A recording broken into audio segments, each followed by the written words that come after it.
In the middle of a forest, a guy is lost, wondering where he is, until he trips over a tree root and falls hard to the ground. When he gets up, he notices a lake in front of him, and as soon as he goes to its edge, he is intrigued by the type of clothes he is wearing when he sees his own reflection in the water. Next, he notices a creature approaching the lake, and, upon observing the creature and the place more carefully, he concludes that there is no mistake and that he knows the place somehow, since he knows there is not the slightest possibility that he is mistaken. Then, out of nowhere, a fairy appears, welcoming him and informing him that this is the world of Last. This world is the best-selling survival game of all time, where the world is full of monsters and players gather resources, build bases, and try to survive alongside their allies. With strategic freedom, detailed NPC creation, and carefully calculated game balance. In addition, the game goes through repeated events and updates, showing new developments each time. A game worthy of being the best-selling in the world. The MC takes pride in this. This is Kamiya Sushi, the final developer, who continues doing his work while also having a lot on his plate until he finishes the final adjustments and sees that the game has been successfully updated to version 3.0. Sushi breathes a sigh of relief and thinks that with this version, he believes Last will reach an important milestone, since with the implementation of the base level 100 once achieved, the ending of this season's story will be unlocked. He then sends a message informing that version 3.0 has been released. Sushi keeps in mind that this is obviously not the end, as he is already planning the next season, and that even though 5 years have passed since development began, and 3 years since launch, he is still full of ideas, since he is absolutely certain that this game will become even more interesting. A few minutes later, while he returns to work, someone appears asking whether the MC is already finishing up. The MC asks whether Onohara is already there. He laughs and replies that yes, because version 3.0 is finally live, then makes it clear that it was obvious he would fly straight over. This is Onohara Wataru, the guy who handles business and licensing, who then congratulates Sushi since he practically developed almost the entire game by himself, and who, in turn, says that he outsourced the background music and some designs. Wataru emphasizes that even so, he thinks it would normally be impossible for someone to develop a game of such scale alone. Sushi emphasizes that the game only reached its current scale because Wataru made it big, and that, unlike him, who is only interested in creating, Wataru supported him as a producer. The MC keeps in mind that he met Onohara Wataru in high school because their roll numbers were right next to each other, and that one day he saw his game before it was released and even gave up going to college to offer to produce it. Wataru makes it clear to his friend that his game is truly incredible, and that if it does not sell, he is sure the world is the one that is wrong, especially since the recent user satisfaction survey actually gave the game an extremely high score of 98 out of a maximum of 100. Sushi is intrigued by this score, since it was 2 points short of the maximum. But Wataru tries to cheer his friend up, saying that this is impossible because he thinks there is no game that pleases everyone. But the MC becomes even more excited and says that just by responding to the survey, users show interest at least once, so he thinks it should be possible to make them find it fun. Wataru takes a deep breath and before leaving, wishes his friend good luck with the game's launch. Then he remembers something and asks the MC if he has already signed the previous documents. Sushi replies that yes, and says they are on the desk behind him and that there was not much in the documents, so he will leave the details to him. Wataru takes the documents and, while reviewing each one, laughs and thanks the MC for trusting him. At that moment, a few more people enter the room. Sushi looks back, and Wataru picks up one of the signed documents and, with a very bizarre expression, comments that Sushi has fulfilled his purpose. The MC is confused and soon wants to know what Wataru means by that. He replies that Sushi is truly indifferent to everything except making games. Having said that, he reveals that this is why he managed to steal all the rights to the game Last from the MC. Sushi does not understand and asks what Wataru is talking about, since Last is the game he created, and besides, his friend needs him for future operations. Wataru explains that with the implementation of the base level 100, Last is complete as a game, and that, from a commercial point of view, no additional updates will be necessary. The MC cannot believe this, and lunges at Wataru, wanting to know what he knows about it.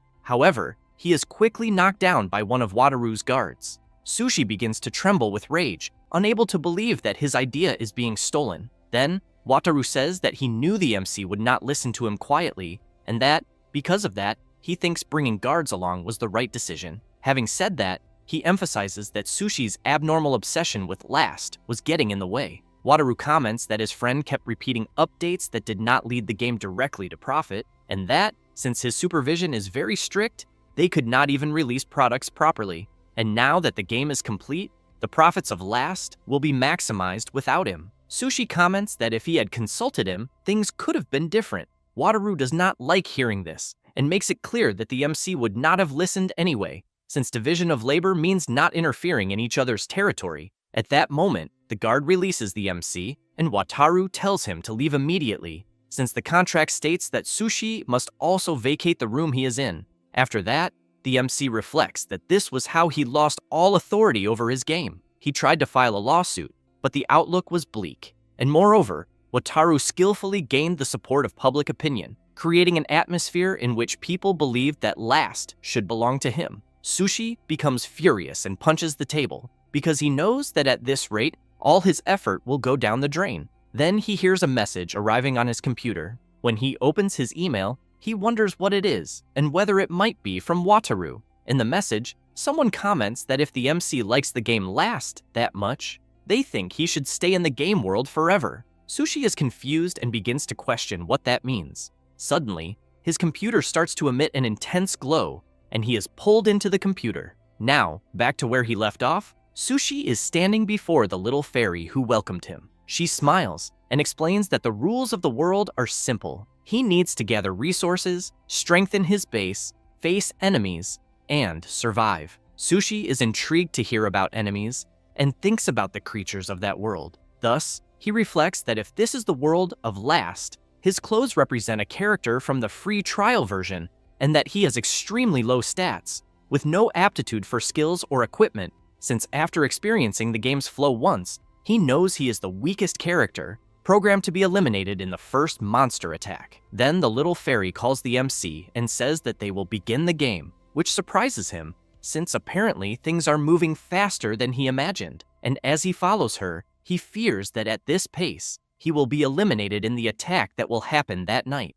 And after walking for a while, the little fairy once again asks for the game to begin, but emphasizes that first, the MC must inform his name. A system screen appears before him to enter the character name. Sushi thinks that it is exactly as he imagined, that this is indeed the world of Last, the game he created. Therefore, he begins typing some characters and thinks that, in the game, he can enter developer mode using the hidden code he typed. The little fairy is startled by the name he entered and screams, wanting to know what he is doing, and then becomes surprised when several system screens appear around them. Sushi comments that apparently it worked and that his code seems to still be active. The fairy wants to know how he knew how to access developer mode. The MC explains that he is the one who developed the game and that his name is Sushi Kamiya, which leaves the little fairy unable to believe that she is standing before her creator, and she asks if this is really serious. He answers yes and calls the little fairy by the name Leafy. She is a forest fairy who protects nature,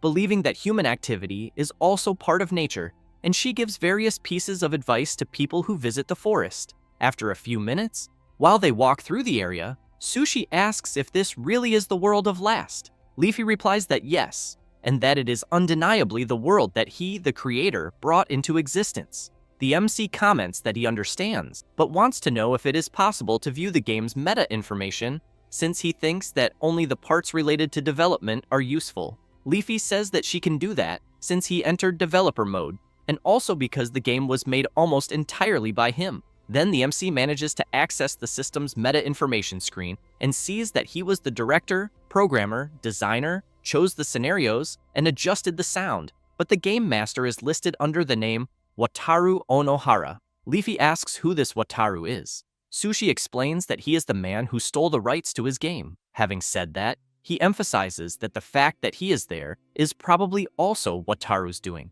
and that he has no idea why he is inside the world of Last, since he does not understand the logical reason behind it. But what he does know is that he cannot afford to be eliminated there. He then becomes serious and makes it clear that he will survive and reclaim his game from Wataru. Then he asks whether Leafy will be able to help him with that. She replies yes, and that she will do everything within her power. After that, the MC teleports near a cabin in the middle of the forest and comments that teleporting to the base is a very strange sensation. Next, he looks around and remarks that the base is still at level 1. Leafy says she is sorry and emphasizes that she could only provide that base. Sushi tells her not to worry because he thinks it is part of the specifications, since apparently, even in developer mode, he can only view the parameters. And upon entering the cabin, he sees a gem, and as soon as he approaches it, the system informs him that it is a magic stone called Arcanite, also known as Source Ore, a stone with special power that can store resources and convert them into weapons or items. The MC comments that he knows that normally this is where the tutorial would begin, but as the creator, he knows that he does not need one. Leafy is confused and asks what he means by that. Sushi explains that monsters do not appear during the tutorial, since it is a specific moment when one can safely gather materials. The little fairy comments that she understands and that, indeed, with his test character, normal gathering can be difficult. He emphasizes that this is because it is a character destined to be eliminated on the first night, and that in his current state, there is a chance of being removed from the world with just a single blow. Therefore, he stresses that he cannot waste time, because he needs to start immediately, and so he ends up deciding to begin the tutorial. After that, Sushi uses all the materials available up to the tutorial, and, even with his eyes closed, he knew exactly where the game's materials and resources were, since he knew there was no time to lose because he needed to prepare for the night attack. A few hours later, Leafy was at the base waiting for her creator, who soon appeared, and she commented that he had done a good job. Sushi calls her to create something he has in mind before night falls. She is impressed and wants to know if he really gathered enough materials during the tutorial to craft what he wants. The MC explains that he made the specifications so that it would be possible. Leafy comments that a player who truly managed to do that has never existed so far. After going inside the cabin, they go to the magic stone and begin crafting, which soon starts emitting a glow, and then informs that the crafting was successful, and the MC managed to create a wooden sword and a small wooden barricade. Sushi clicks to accept what he just created, but reflects that, in terms of equipment, he knows what he created is unreliable, since, to begin with, he did not design the test character to be capable of having the complete game, so he thinks that, even assuming the enemies move exactly as he expects and respond perfectly, he knows that the probability of survival is a few % at most, and that normally the person would just be directed to the full version. But since this time the situation he is in is different, he thinks that all that remains is to hope that everything works out in the end. A few minutes later, night arrives and the forest takes on a sinister appearance. The system appears asking the MC to survive the night. He comments that the first challenge has begun, and Leafy wishes good luck to her creator. It does not take long before the shadow of a creature appears among the trees, but as it approaches the base a little more, the MC sees that it is just a non-violent animal. However, this creature is taken down, as a goblin, a low-level monster, appears. The creature has low intelligence, but is aggressive, and sometimes attacks in groups and should not be underestimated. Sushi quickly equips his wooden sword. Then he opens his status and sees that his base level is 1. He has 5 points in the attributes: health, strength, speed, and sense, and no special abilities. The goblin wastes no time and leaps to attack the MC, who in turn moves slightly to dodge the attack. Leafy, while watching her creator fight,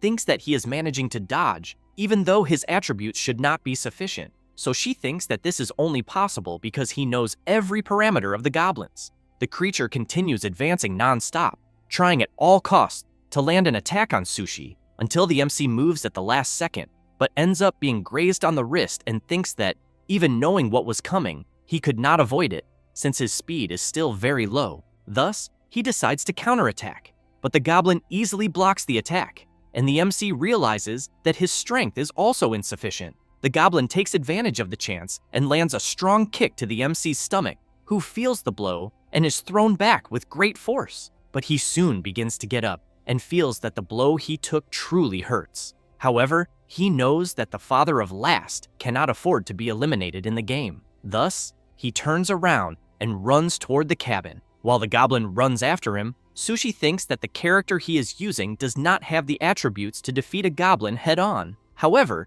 He knows that with his intelligence, he can do something in his favor, so he clicks the incredible advancement in the system. And when he sees the goblin leap to attack, he creates large wooden stakes where it was, and the goblin falls onto them, being completely impaled. Sushi takes advantage of the creature being immobilized and quickly goes on the offensive, thinking that if he uses an attack with all his body weight, he will be able to eliminate it. He then delivers his attack to the goblin, but becomes quite exhausted from the battle and stares at the eliminated creature in front of him. With that, the system congratulates him for surviving the night. Sushi looks up and comments that he knows the world he is in better than anyone, but that surviving there is desperately difficult. Yet even so, he swears that he will definitely survive. Then he fills himself with confidence and shouts that even from the bottom of the abyss, he will crawl back to the surface and reclaim everything. After that, already on the next day, Sushi is observing his wooden sword and thinking that the texture seems completely real,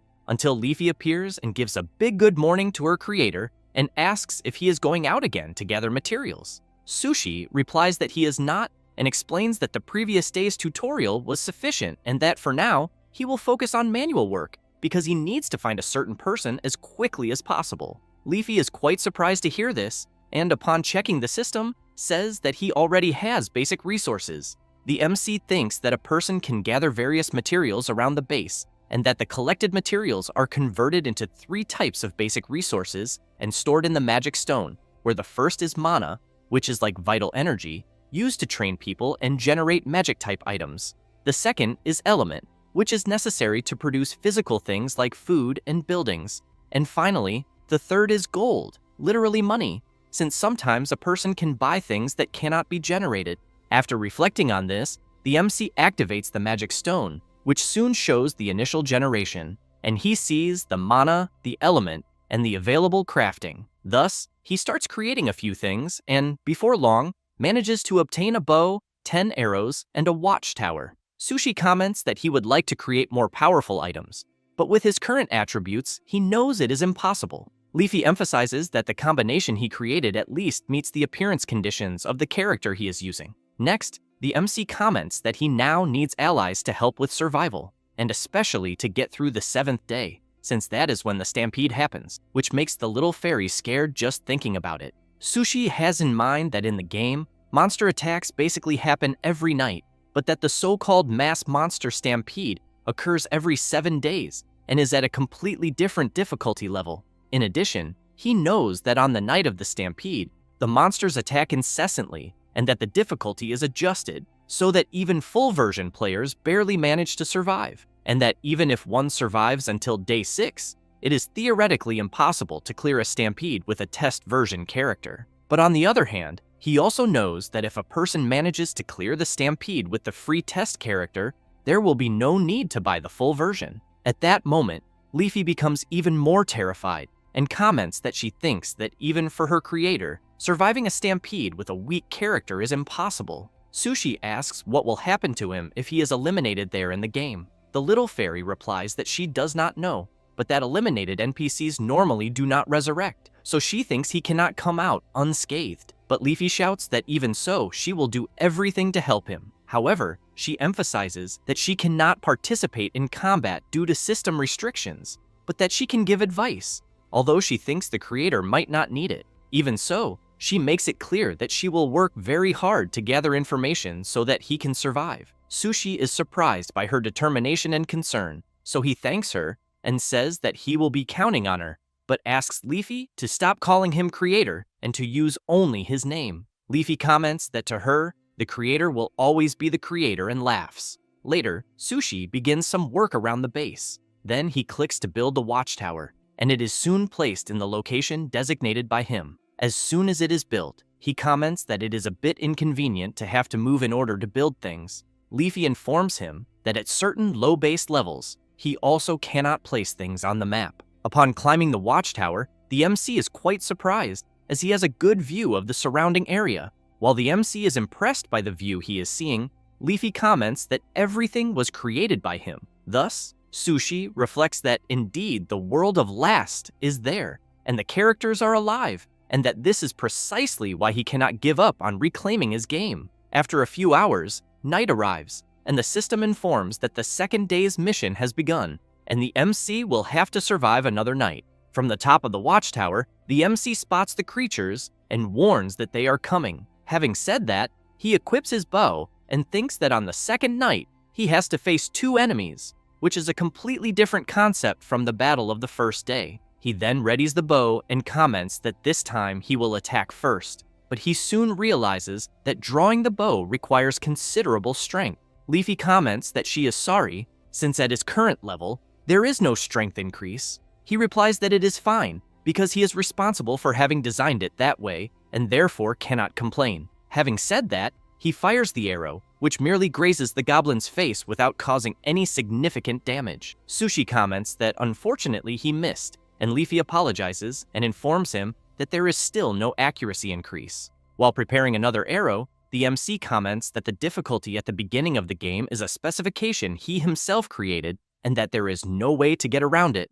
As soon as he fires the arrow, this time he hits one of the goblins in the knee, causing it to lose its balance. Leafy shouts that he did it and tells him to try again. The MC fires and hits the last goblin squarely. Thus, he takes advantage of the chance and jumps down from the tower. And while preparing another arrow to shoot at the goblin he had hit in the knee, he thinks that he learned from the previous day's battle that even with insufficient statistics, if he can anticipate one step ahead, there are ways to manage accuracy. The goblin tries to hit him, but he manages to dodge the attacks and soon readies his bow. Now, aiming the arrow very close to the opponent, he thinks that accuracy is inversely proportional to distance, and since there is no way to miss from that distance, he lands the shot cleanly. However, the previous goblin gets back on its feet, but is soon hit again. While the creature is down, the MC slowly approaches, prepares his bow once more, and finishes off the creature. With that, the system congratulates him for completing the second day's survival mission. Leafy is happy that her creator managed to survive. He replies that in a way, yes,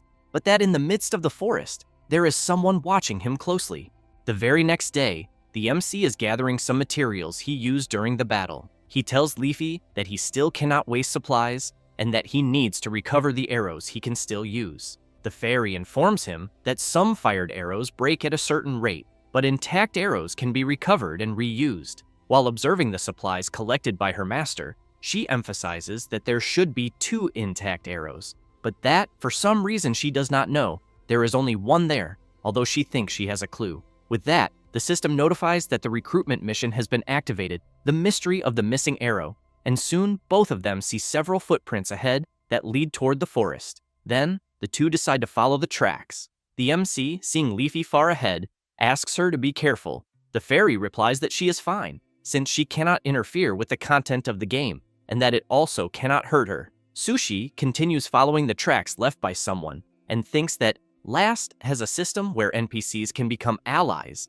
and that when certain conditions are met during the game, NPCs will wander near the base.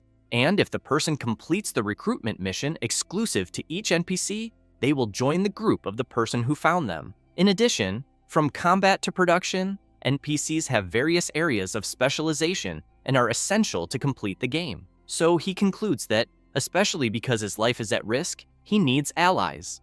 Until Leafy calls out to her creator and says that she found something. However, from the top of a tree, someone is waiting for them to fall into a prepared trap. And as soon as she hears the trap being activated, she immediately jumps from where she is and quickly prepares to take what she captured. This is Anemona, the hunter, who is surprised to see that the trap she prepared captured only a piece of wood. Sushi appears behind her saying that they are not enemies, which startles Anemona and makes her retreat immediately. As she runs away, the MC keeps shouting that he is not her enemy, and both of them are surprised and at a loss for words, until the MC says that he did not implement this kind of development in the game. Leafy emphasizes that, since he became a resident of that world, it seems that the game scenario is no longer progressing automatically. That said, she comments that her creator needs to persuade her through dialogue and that she may be wary of him. The MC says that he understands and that perhaps doing this is different from playing, but he considers the hypothesis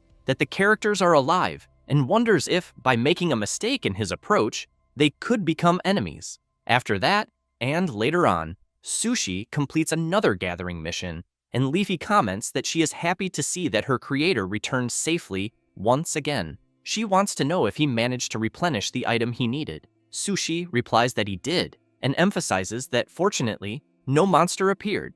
That said, he calls Leafy to create what he had planned before. She wants to know if he thinks it will work. Sushi makes it clear that he was the one who created her character settings, and that, because of that, he believes the method he will use has the highest probability of success. Then, he explains that Anemona is a hunter who lived alone with her father, and that, even after his death, she continued living alone in the forest. And because of that, he thinks that if he can offer her the warmth of human companionship after such a stoic and solitary life, there is a great chance that she will join them. That said, he emphasizes that this is a situation that is not in the game scenario, and that, because of that, he thinks nothing is certain. And, without further delay, he begins crafting. It does not take long, and he creates an iron pot, a ladle, salt, pepper, ground meat, and 2 table utensils. Sushi comments that now he has everything he needs. Later, while cooking, the MC comments that he never thought the day would come when he would be cooking inside the game. Leafy says that at higher levels, he can generate finished products. He comments that this is also not a bad experience. The fairy wants to know if he is good at cooking. Sushi says that he lived alone for a long time, and that he used to isolate himself to focus on his personal development, and that shortly after graduating from high school, Wataru used to come to his house frequently. Then he takes a deep breath and comments that this is a long story and that it can be told another time. Then they hear a noise in the middle of the forest, and Anemona appears out of nowhere, pointing an arrow at the MC. He asks her to wait and comments that, as he said before, they are not enemies. Anemona wants to know if he has other companions, but Sushi is surprised by something since he sees Leafy making several movements in front of the hunter and, somehow, she cannot see Leafy. Therefore, the MC replies that there are no companions there with him because he is alone. Then he introduces himself and asks the hunter's name. She says that her name is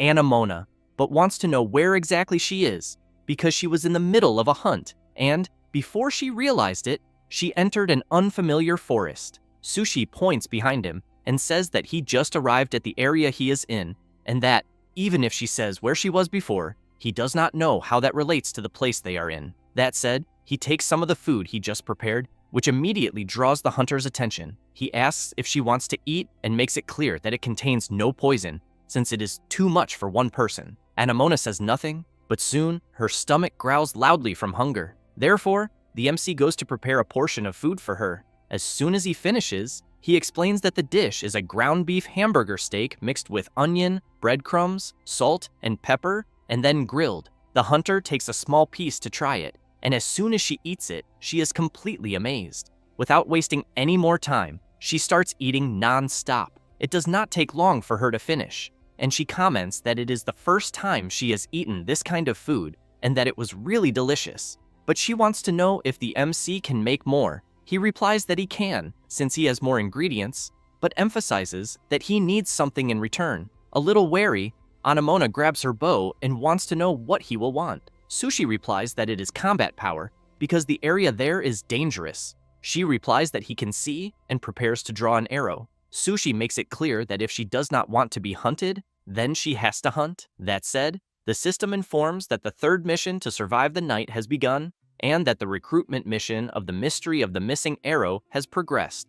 And now, he needs to fight alongside an NPC and win for the NPC to join his base. Then everyone prepares for combat, and she emphasizes that this is something she can definitely do. Next, some sinister eyes begin to appear in the middle of the forest, and soon, 3 armed goblins emerge. Leafy comments that there are only 3, but the MC says no, because he thinks more will come. And just as he predicted, more goblins come out from the forest and soon charge in. Sushi equips his wooden sword and shouts for the hunter to cover his rear. While she stays alert, she thinks that the MC drew a sword and wonders if it could be storage magic. Sushi, in turn, advances fighting against each of the goblins that come into his path. Anemona keeps watching him fight and thinks that she will not be able to provide cover while he is so close to the goblins, until Sushi lands a kick on one of them and shouts that the first one is down. The hunter notices her chance and fires an arrow, finishing the first one, but she becomes intrigued, wondering if the MC is tracking her line of fire while fighting.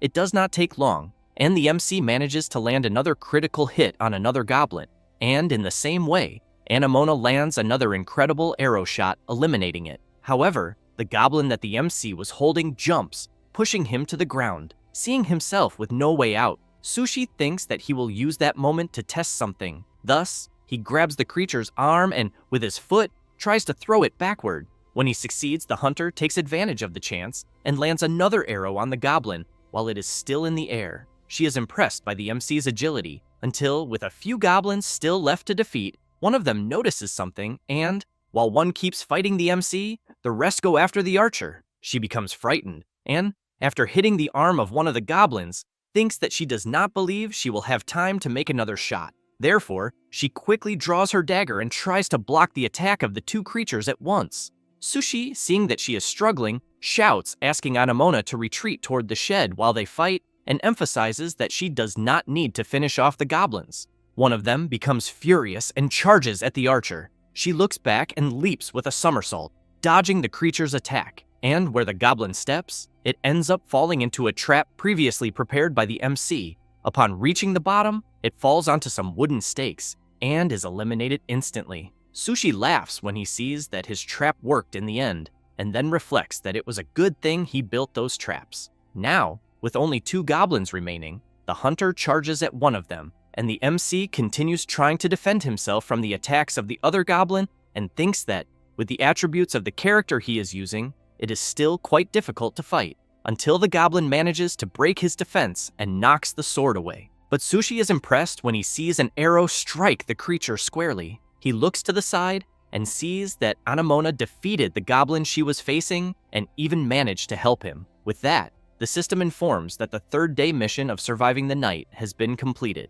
Later, the MC goes to the magic stone to store some things. The hunter comments that so the MC is indeed a magic stone contractor. He replies that he only closed the contract recently. Leafy explains to her creator that NPCs understand various specific game abilities, such as special magic, usable only by those who have made a pact with a magic stone. Sushi tells the hunter that if she has nowhere to go, he wants to know if she would join him, because he needs allies to survive the place they are in. Anemona slowly walks up to the MC and says that she heard that magic stone contractors are those with a mission for the world, and that she thinks there may be meaning for the world she got lost in there. In addition, the MC's combat abilities were quite impressive, and that she will be counting on him. Saying that, she extends her hand to him. Sushi takes her hand, thanks her, and emphasizes that he is looking forward to working with her. With that, the system informs that the hunter, Anemona, has joined the group. The next day, the MC is preparing a delicious meal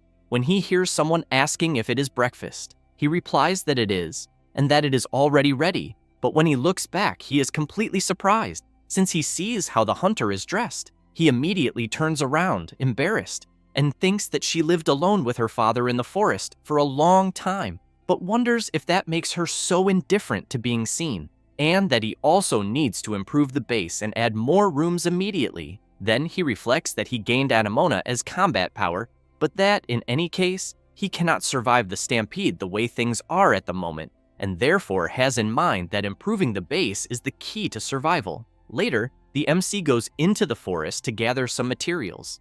Anemona is doing this as well, and comments that Sushi is quite efficient at what he does. After gathering, everyone returns to the base and the MC goes to the magic stone, becoming intrigued by something. The hunter wants to know what is wrong. Sushi replies that the resources needed to increase the base level are still not sufficient and that they are low on resources. She wants to know what he means by increasing the base level. He explains that if they accumulate enough resources in the magic stone, they can use the stone's power to build buildings and erect barricades. That said, he emphasizes that this is why he asked her to help him gather resources, since where they are, a massive monster outbreak occurs every 7 days, and therefore, they need barricades, and also want to increase the base's traps, so they need to be prepared if they want to survive. The hunter comments that she understands and that she will go out to gather once again. Sushi makes it clear that he will be counting on her and that he will try to think if there is any other way. Therefore,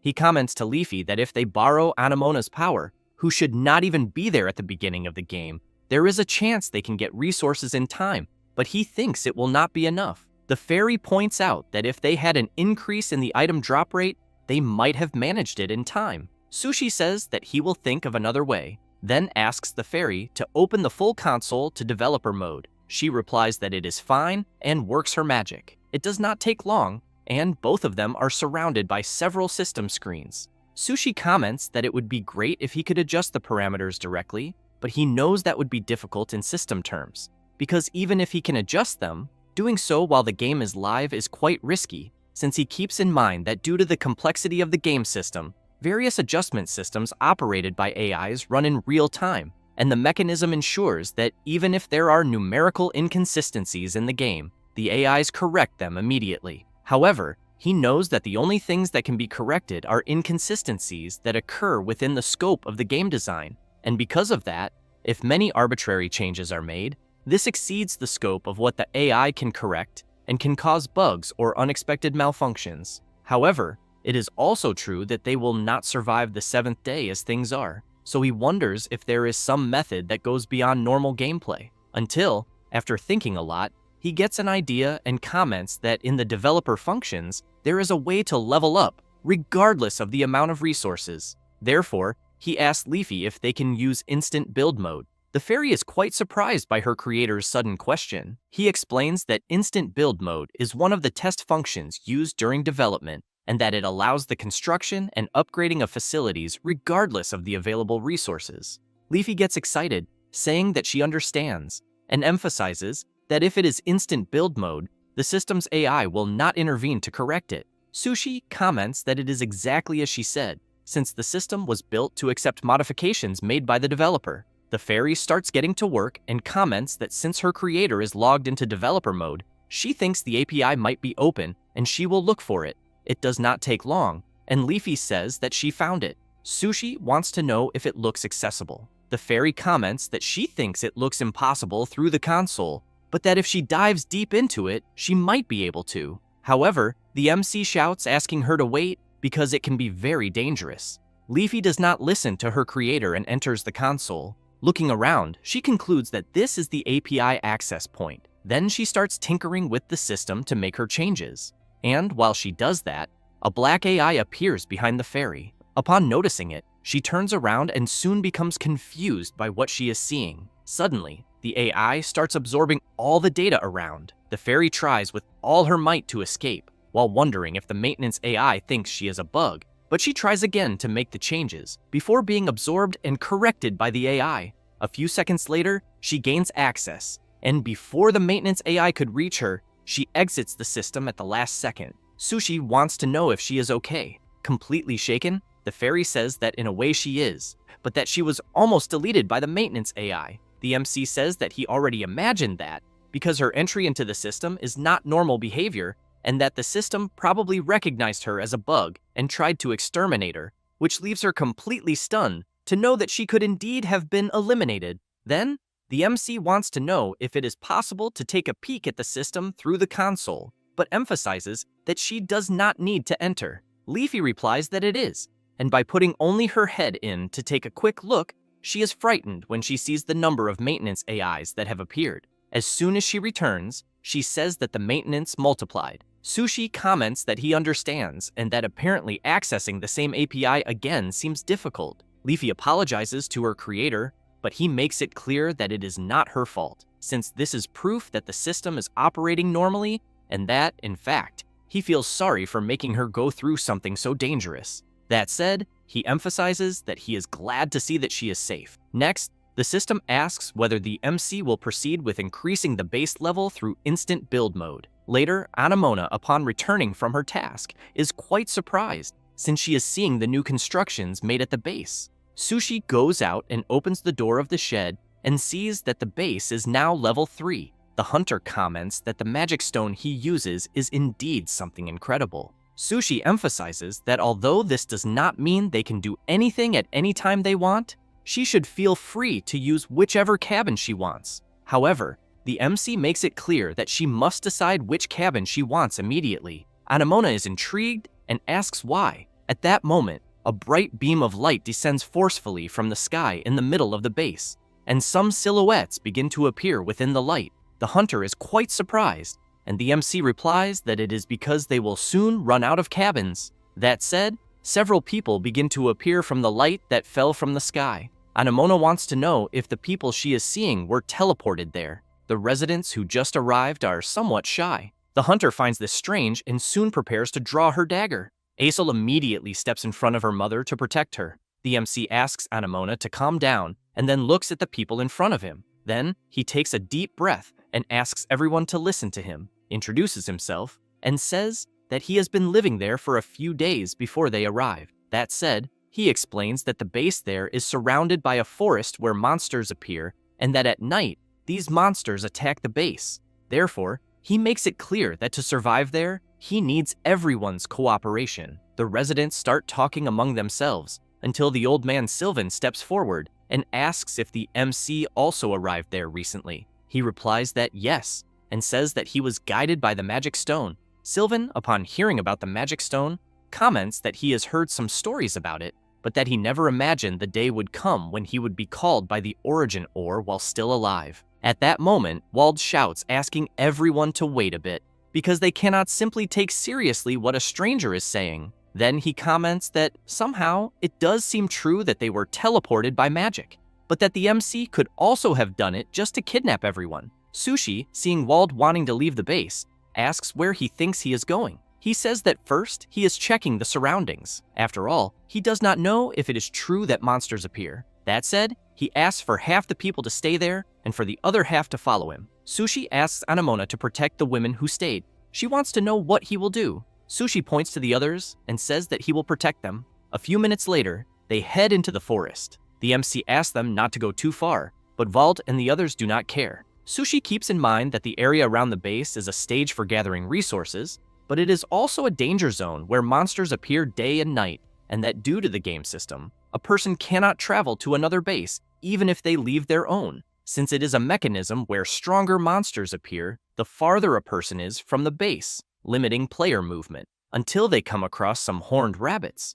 And Wald wants to know if by any chance these little creatures he is seeing are the ones that attack the base during the night.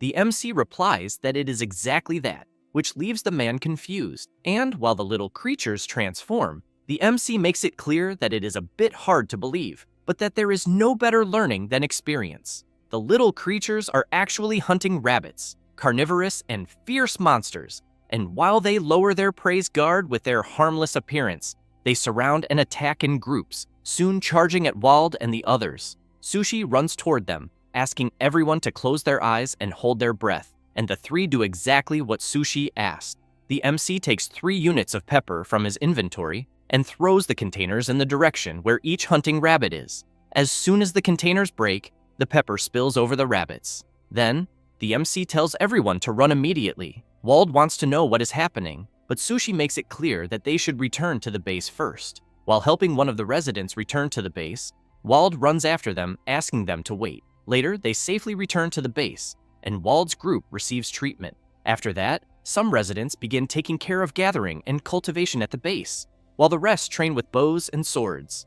Anemona is willing to train them and, upon seeing Wald's group slacking off, shouts for them to continue training with the sword 50 more times. One of the residents comments to Wald that he thinks he is quite motivated. He replies that fists are not enough to defeat monsters and swears that he will win the next time he encounters one. The MC, on the other hand, just watches from afar as Aesol trains non-stop, until Leafy appears saying that she thinks it is good for them to have more allies at the base. Sushi simply replies that he thinks so too, and while he continues watching Aesol push himself, the fairy wants to know if there is something wrong, until she notices the MC watching the child in front of him attentively. Sushi keeps in mind that in the early stages of the game, events and guide characters are established, so that the player understands the rules of the game world through natural flow, and that Aesol is a character created to convey the fact that NPCs who are eliminated do not come back to life, since during a certain monster attack, Aesol is destined to lose his life in the fight,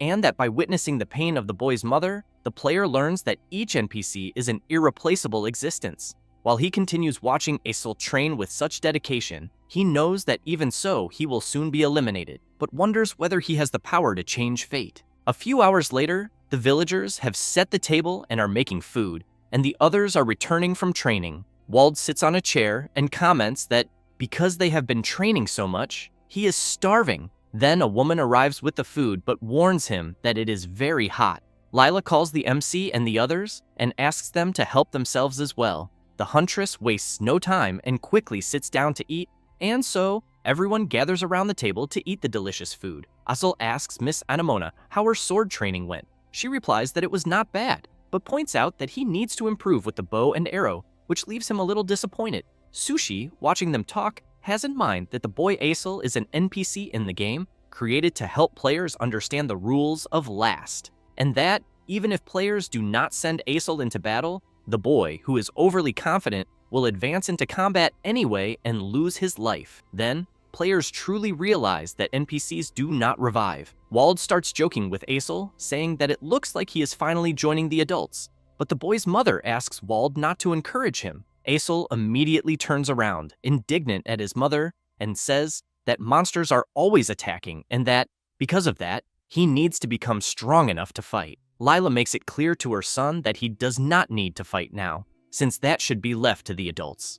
But Asul shouts that he wants to protect everyone and asks if his daddy was not strong too. Lila replies that his father was indeed strong, but emphasizes that he never confused recklessness with courage. The MC thinks that the boy's mother is right, because recklessness and courage are not the same thing, and that, to prevent Asul from being eliminated, he needs a new strategy, one that is made of courage and supported by a calculated gamble. As soon as they finish eating, Sylvan asks them to stop this conversation for a moment and makes it clear to Asul that he is still a child and cannot fight like an adult. Then, just as his mother herself said, he should not confuse courage with recklessness. Not liking being contradicted very much, the boy lowers his head and replies that he understands. At that moment, the MC becomes thoughtful upon hearing some villagers comment that they need to work together to protect the village, while others comment that this is not their village. Then the old man notices the MC looking a bit distant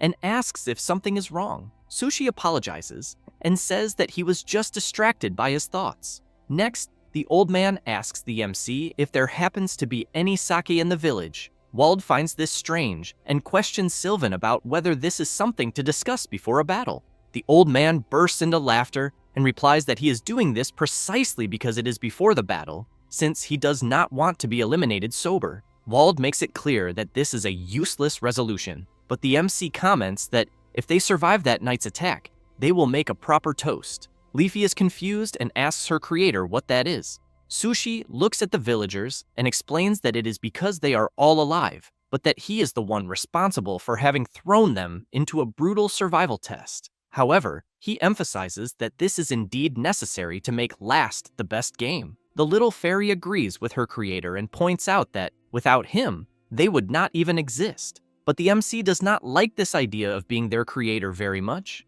because just thinking about becoming a careless god who creates things and then shirks responsibility already makes it clear that this is really not what he wants. After that, the afternoon begins to draw to a close. Sushi gathers the villagers and says that the monsters will attack again that night, and that, because of this, they will review everyone's positions and prepare. Having said that, he begins by stating that, first, the people who will not participate in combat will keep watch around the base, since the monsters usually come from only one direction, but that they cannot let their guard down, and therefore must split up and monitor the surroundings. Second, the people who know how to fight, the 3 most skilled with bows, will form an archer unit under Anemona's command.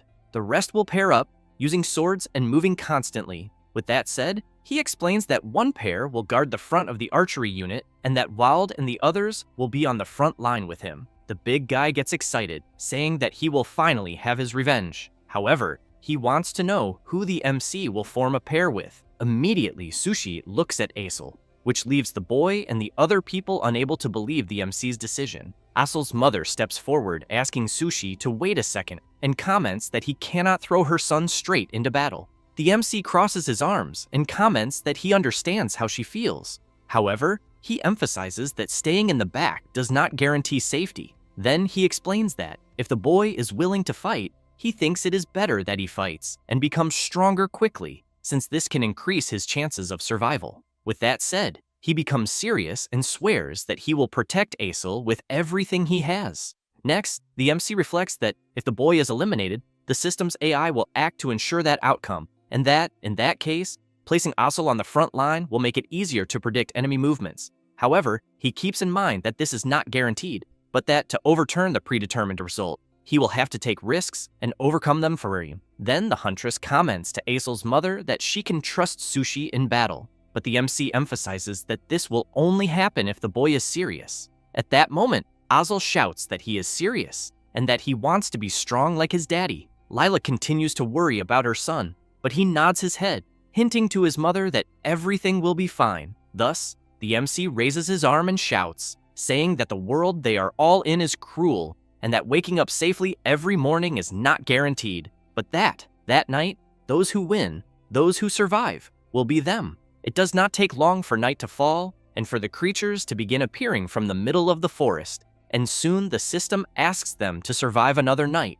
The MC thought that the battle initially proceeded almost exactly as planned. However, still worried about the boy, he asked Leafy to keep an eye on Asel and that, if anything happens, she is to inform him immediately. Seeing the monsters approaching, Anemona shouts, asking the archers to try to scatter the horde and keep shooting, and that it does not matter if their aim is bad. Some goblins begin to be hit by the arrows, while others continue advancing. But as the MC had predicted, the wave of fired arrows causes the goblin horde to split apart. Then, Sushi shouts, asking them to finish off the goblins one by one and not to break the pairs, since they are to maintain the numerical advantage. But he emphasizes to Wald that he is not to let the enemy get close to the watchtower. As the battle went on, the MC thought that, corresponding to the evolution of the base, the number of monsters increased, but that, for the villagers' first battle, they did well, since they prevented the enemies from coordinating and defeated them reliably using two-man cells. Wald advances against a goblin, wanting to know what is going on, since they seem quite weak. However, as he attacks it, something strange happens in the creature's eyes, and that same goblin, while fighting Wald, keeps looking at the boy Asel. But Wald lands a blow on that goblin and asks if the creature thinks it is good to look away in the middle of a fight. Then, he knocks the goblin to the ground and, while finishing it off, wants to know if the creature was really that curious to know what was happening where it was looking. Time goes by, and the villagers manage to defend against the monster's onslaught, and, using traps effectively, they constantly reduce the number of enemies, and, as expected, with Asel's presence, the creature's movements were easier to read. However, the MC had in mind that the world of Last was not so forgiving, since one of the goblins refused to be defeated. And, once again, something strange happened in the creature's gaze, which left one of the villagers intrigued upon noticing it. And,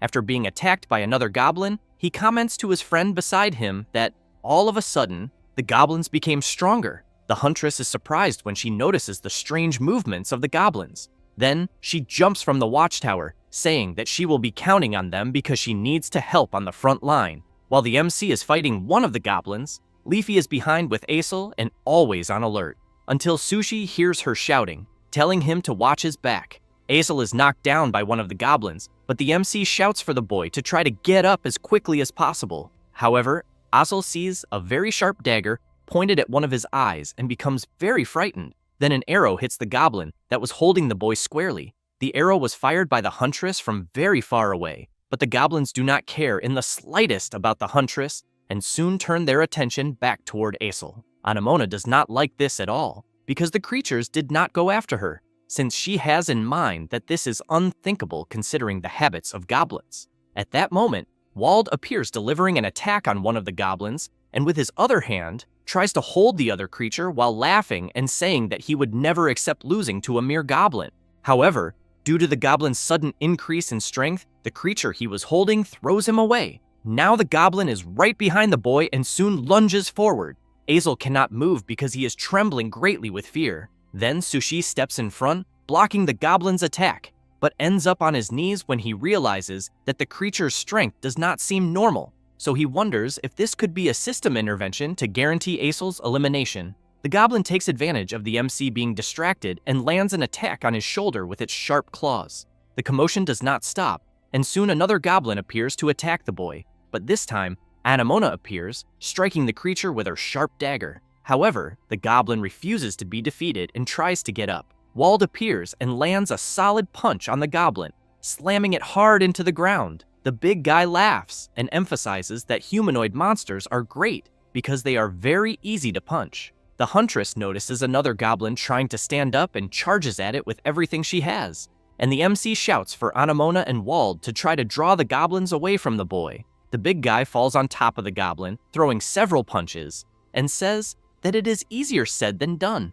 Then he becomes very startled when he sees an arrow hit the goblin squarely in the head. Anemona asks Wald to remember what the MC had asked. Next, Sushi asks Usul to strike the head of the goblin he is holding. The boy is afraid, but the MC says that this is the turning point of the boy's destiny, and that, if he wants to live, he must fight.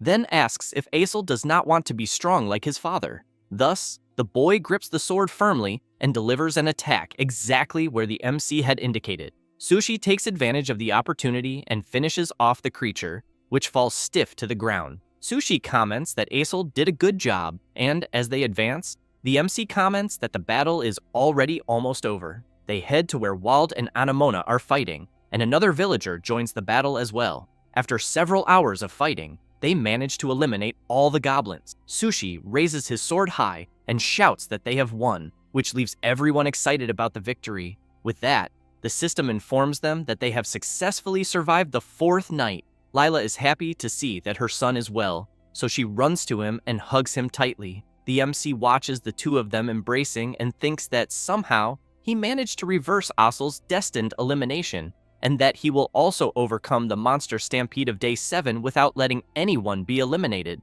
On the following day, Sushi manages to raise the base to level 5. Wald checks the new defenses and comments that they are indeed incredible. Sylvan wants to know if this is the power of the magic stone, and the MC replies that it is. Then he explains that monsters defeated in battle and items collected in the forest are stored inside the magic stone as resources, and that, in exchange for the stored resources, they can use the power of the magic stone to upgrade the base. In addition, as the base becomes stronger, the limits of their attributes under the protection of the magic stone increase. Wald does not understand very well and asks what that means. Anemona comments that it means that the stronger the base becomes, the stronger everyone there can become. But the MC emphasizes that this does not mean a person will become stronger by doing nothing, since they merely become capable of growing, and that without training or experience, nothing changes. With that said, he calls everyone to have breakfast, because training will begin as soon as they finish.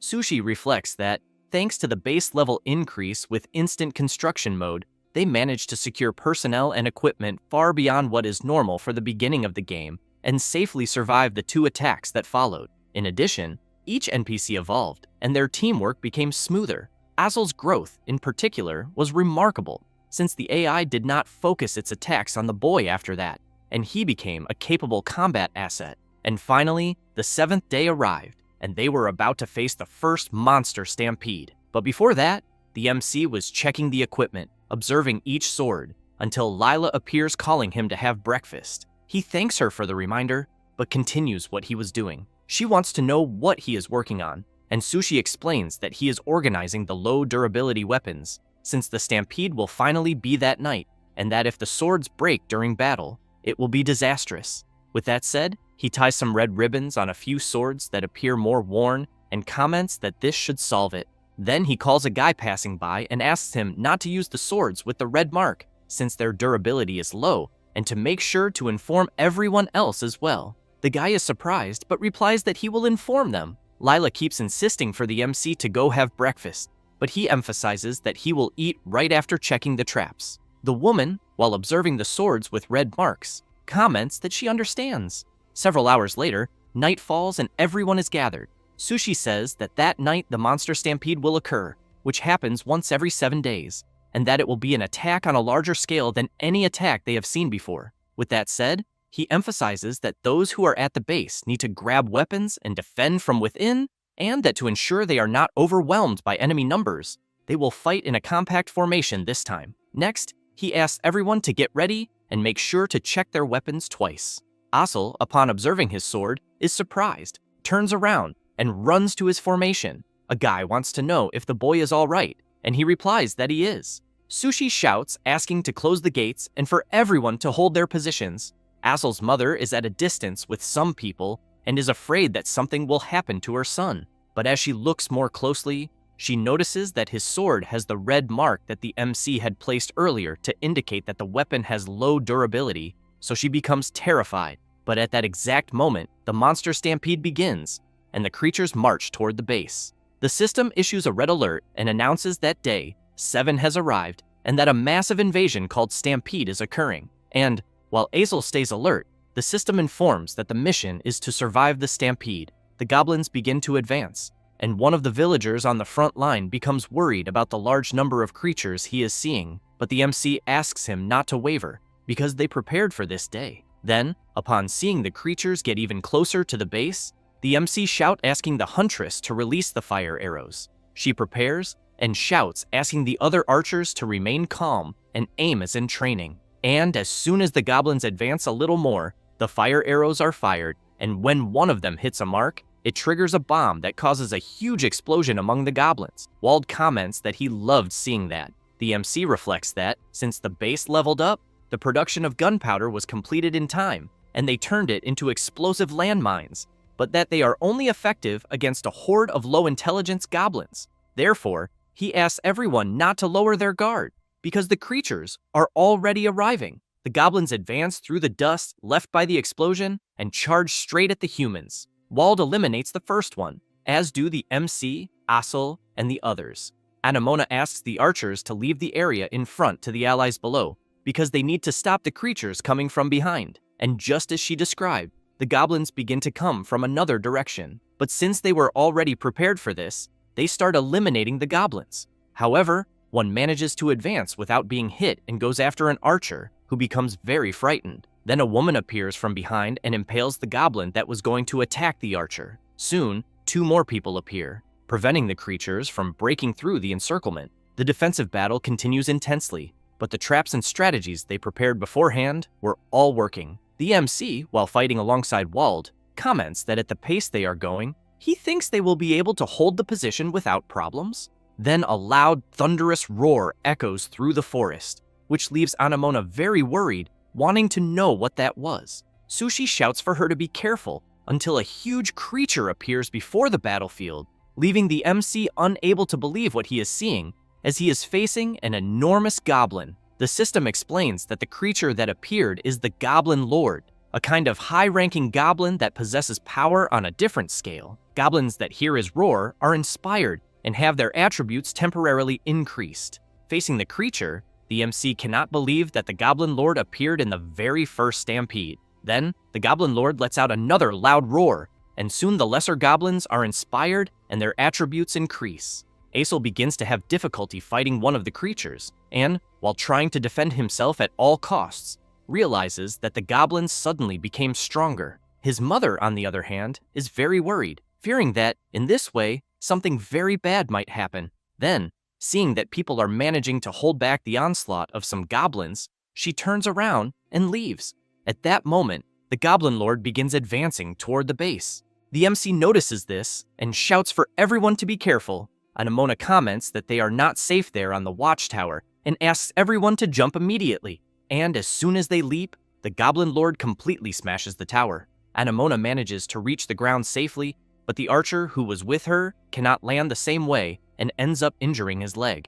The huntress drags the boy and shouts that there is a wounded person and that they need to take him inside the base because he needs a medic. Then she is surprised to see Asel's mother rushing past at full speed holding a sword, so she starts shouting, wanting to know where she thinks she is going, but Lila does not hear and keeps running toward her son. Meanwhile, the MC is facing some goblins and their lord, but even so, he remains confident and determined to survive at all costs. Meanwhile, Lila is desperately running to deliver the sword to her son when she is surprised to see a goblin in front of her staring at her. She does not think twice and charges at it, but the hunter, from a distance, lands a direct arrow shot on the goblin. Then she goes to Azel's mother and asks what she thinks she is doing. Desperate, Lila shouts that she needs to deliver the sword to her son because the sword he is using has low durability. Anemona makes it clear that she will deliver the sword and tells her to go back. But at that exact moment, another goblin charges at Lila. The hunter is faster and eliminates the creature with another precise arrow.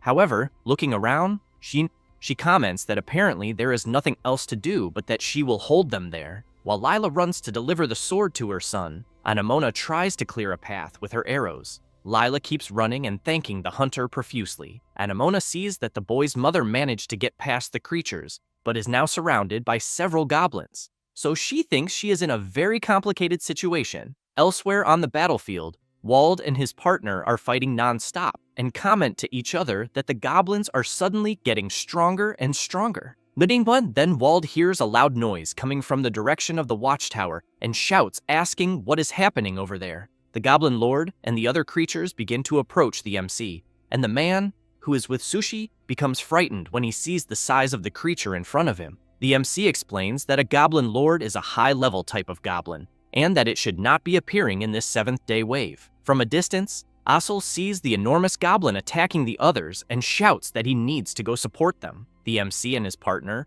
while facing the lower goblins, do not notice the enormous Goblin Lord preparing to attack them. Then, Sushi realizes what is about to happen and shouts for his partner to be careful, but the creature's blow is so strong that it cracks the ground where they are and throws the MC's partner far away, along with several goblins that were around the impact area of the creature's attack. Sushi cannot believe that the enormous goblin was capable of attacking its own allies as well. As soon as his partner falls to the ground, he quickly reaches him and tries to protect him until he gets back up. Then, he asks if he can stand. At that moment, Asel and his partner arrive to help the MC and his partner, but the Goblin Lord does not hesitate and already prepares another attack.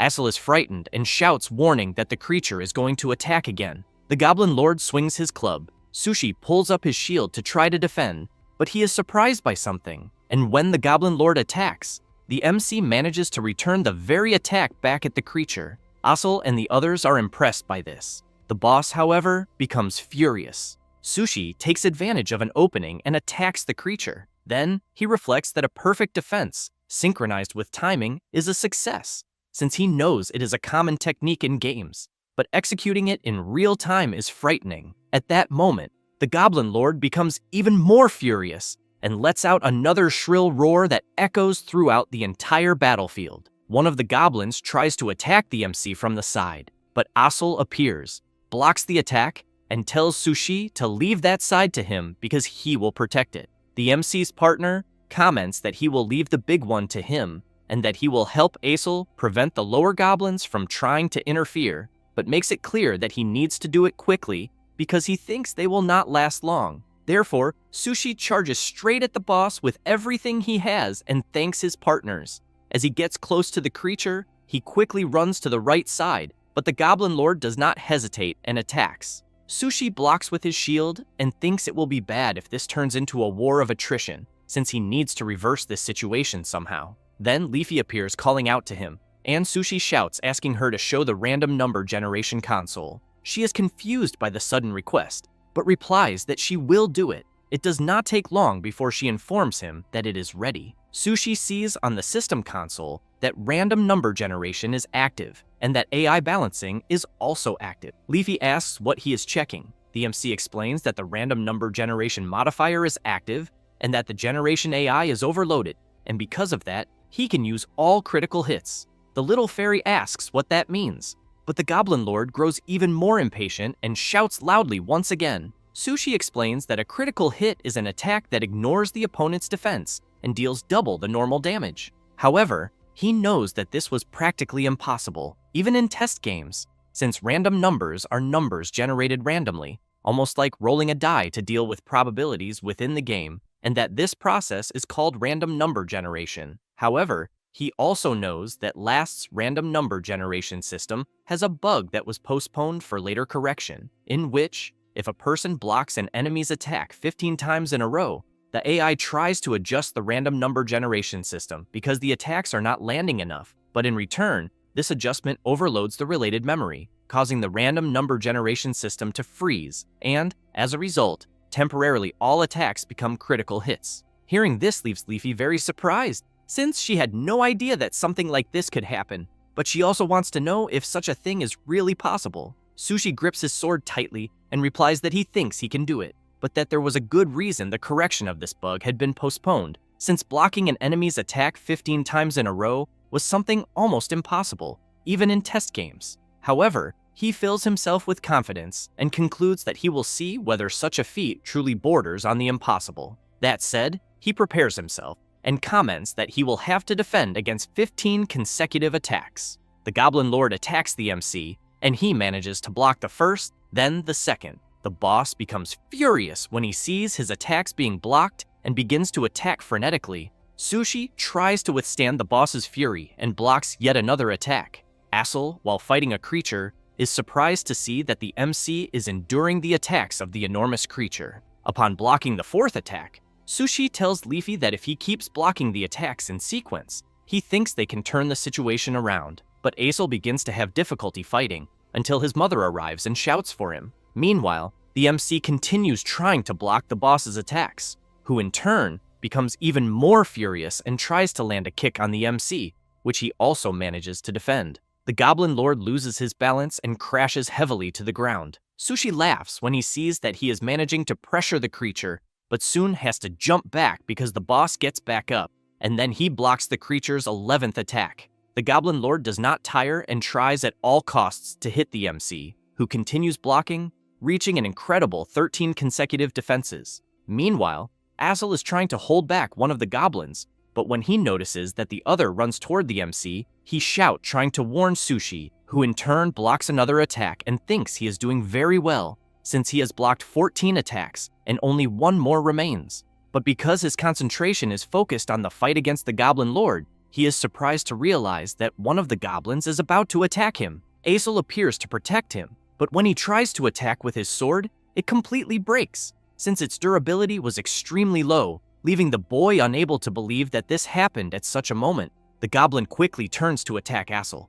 but Lila shouts for her son to grab the sword and, saying that, throws the sword to him. As soon as Assel catches it, he eliminates the goblin without much difficulty. Sushi turns immediately as the boss is about to strike with his club, and the creature delivers the blow, but the MC finally manages to block the 15 consecutive attacks. He laughs, apologizes to the Goblin Lord for the delay, and says that now the battle will end in an instant. With that said, he turns and charges at the enormous creature, delivering several attacks, all of them critical hits, and finally finishes with a double downward strike. The Goblin Lord sways from side to side doing nothing, and then collapses heavily to the ground. The other goblins notice that their leader has been defeated and immediately retreat from the base. Wald and the others see the creatures running away and soon want to know what is happening. Leafy goes to her creator and says that he was incredible and that he succeeded. Very exhausted, he replies that yes,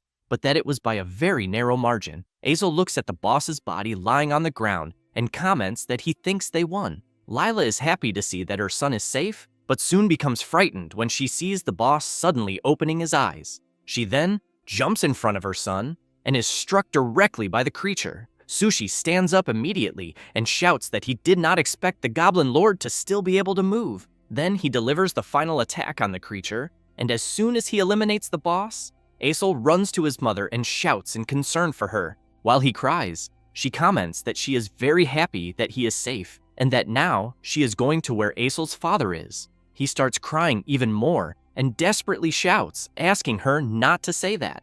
Lila makes it clear that her son needs to meet them again after a long time, because now he needs to live his life, grow up healthy, and be strong, and that when they reunite, she wants Assel to tell her his stories, because she will be very eager to hear them. Assel, realizing that his mother has passed away, lets out a cry of pain that is heard throughout the entire base. Sushi and the others are left completely speechless, and to make matters worse, it begins to rain, making the environment cold and sad, until the system informs that the mission to survive the stampede has been completed.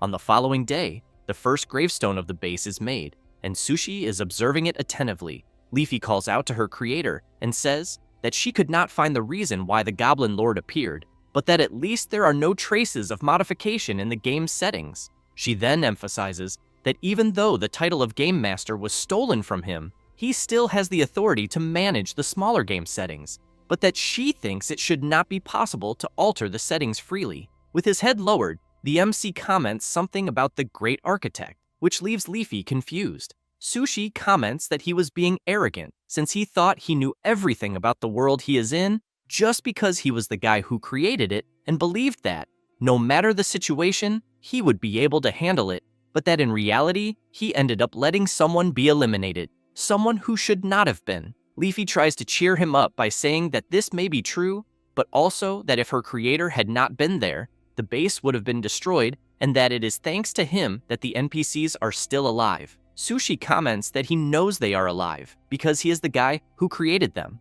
and that he is also the guy who made them suffer and who is leading them to death. With that said, he starts walking back into the base completely disappointed and then asks Leafy to leave him alone for a while. Sushi goes to a more distant place from the base and sits on the ground. Anemona appears wanting to know what he is doing. At that moment, some birds begin to fly around the area. The hunter prepares her arrow and shoots, hitting one directly. The bird falls to the ground, and Anemona says that in this world they risk their lives just to survive, but that sometimes they take lives, and sometimes their lives are taken, but that this is no one's fault, because that is how things are. The MC tries to argue, saying that even so, he still thinks that he has, in some way, a bit of guilt. Anemona walks away asking him to follow her, because he needs to see something. When they return to the base, the residents are training non-stop. Sushi asks what she wants to show him. She points forward, and as soon as the MC looks, he sees Aesol training non-stop,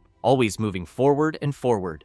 Anemona says that the boy has been doing this since the funeral that morning, and the MC is surprised. The hunter explains that the boy says he wants to have many stories to tell his mother, and that, for that, he needs to become stronger. Sushi is impressed when he learns this. At that moment, the boy who was training with Aesol sits down on the ground and asks for a bit of rest, as he is very tired. Aesol, noticing that the MC is there, runs over to him calling out to him. Sushi feels a bit awkward, but soon becomes completely surprised when he hears Aesol calling him to fight. The boy beats his chest and makes it clear that he wants to become stronger so he can tell all kinds of stories to his mommy, and that he cannot afford to break down yet. Sushi swallows hard, then goes to a barrel where there are swords and comments that he is right. Thus, as he picks up a sword, he makes it clear that he will not go easy on the boy. Aesol gets excited and says that this is how things should be. With that said, he charges at the MC, who in turn, while crossing swords with the boy,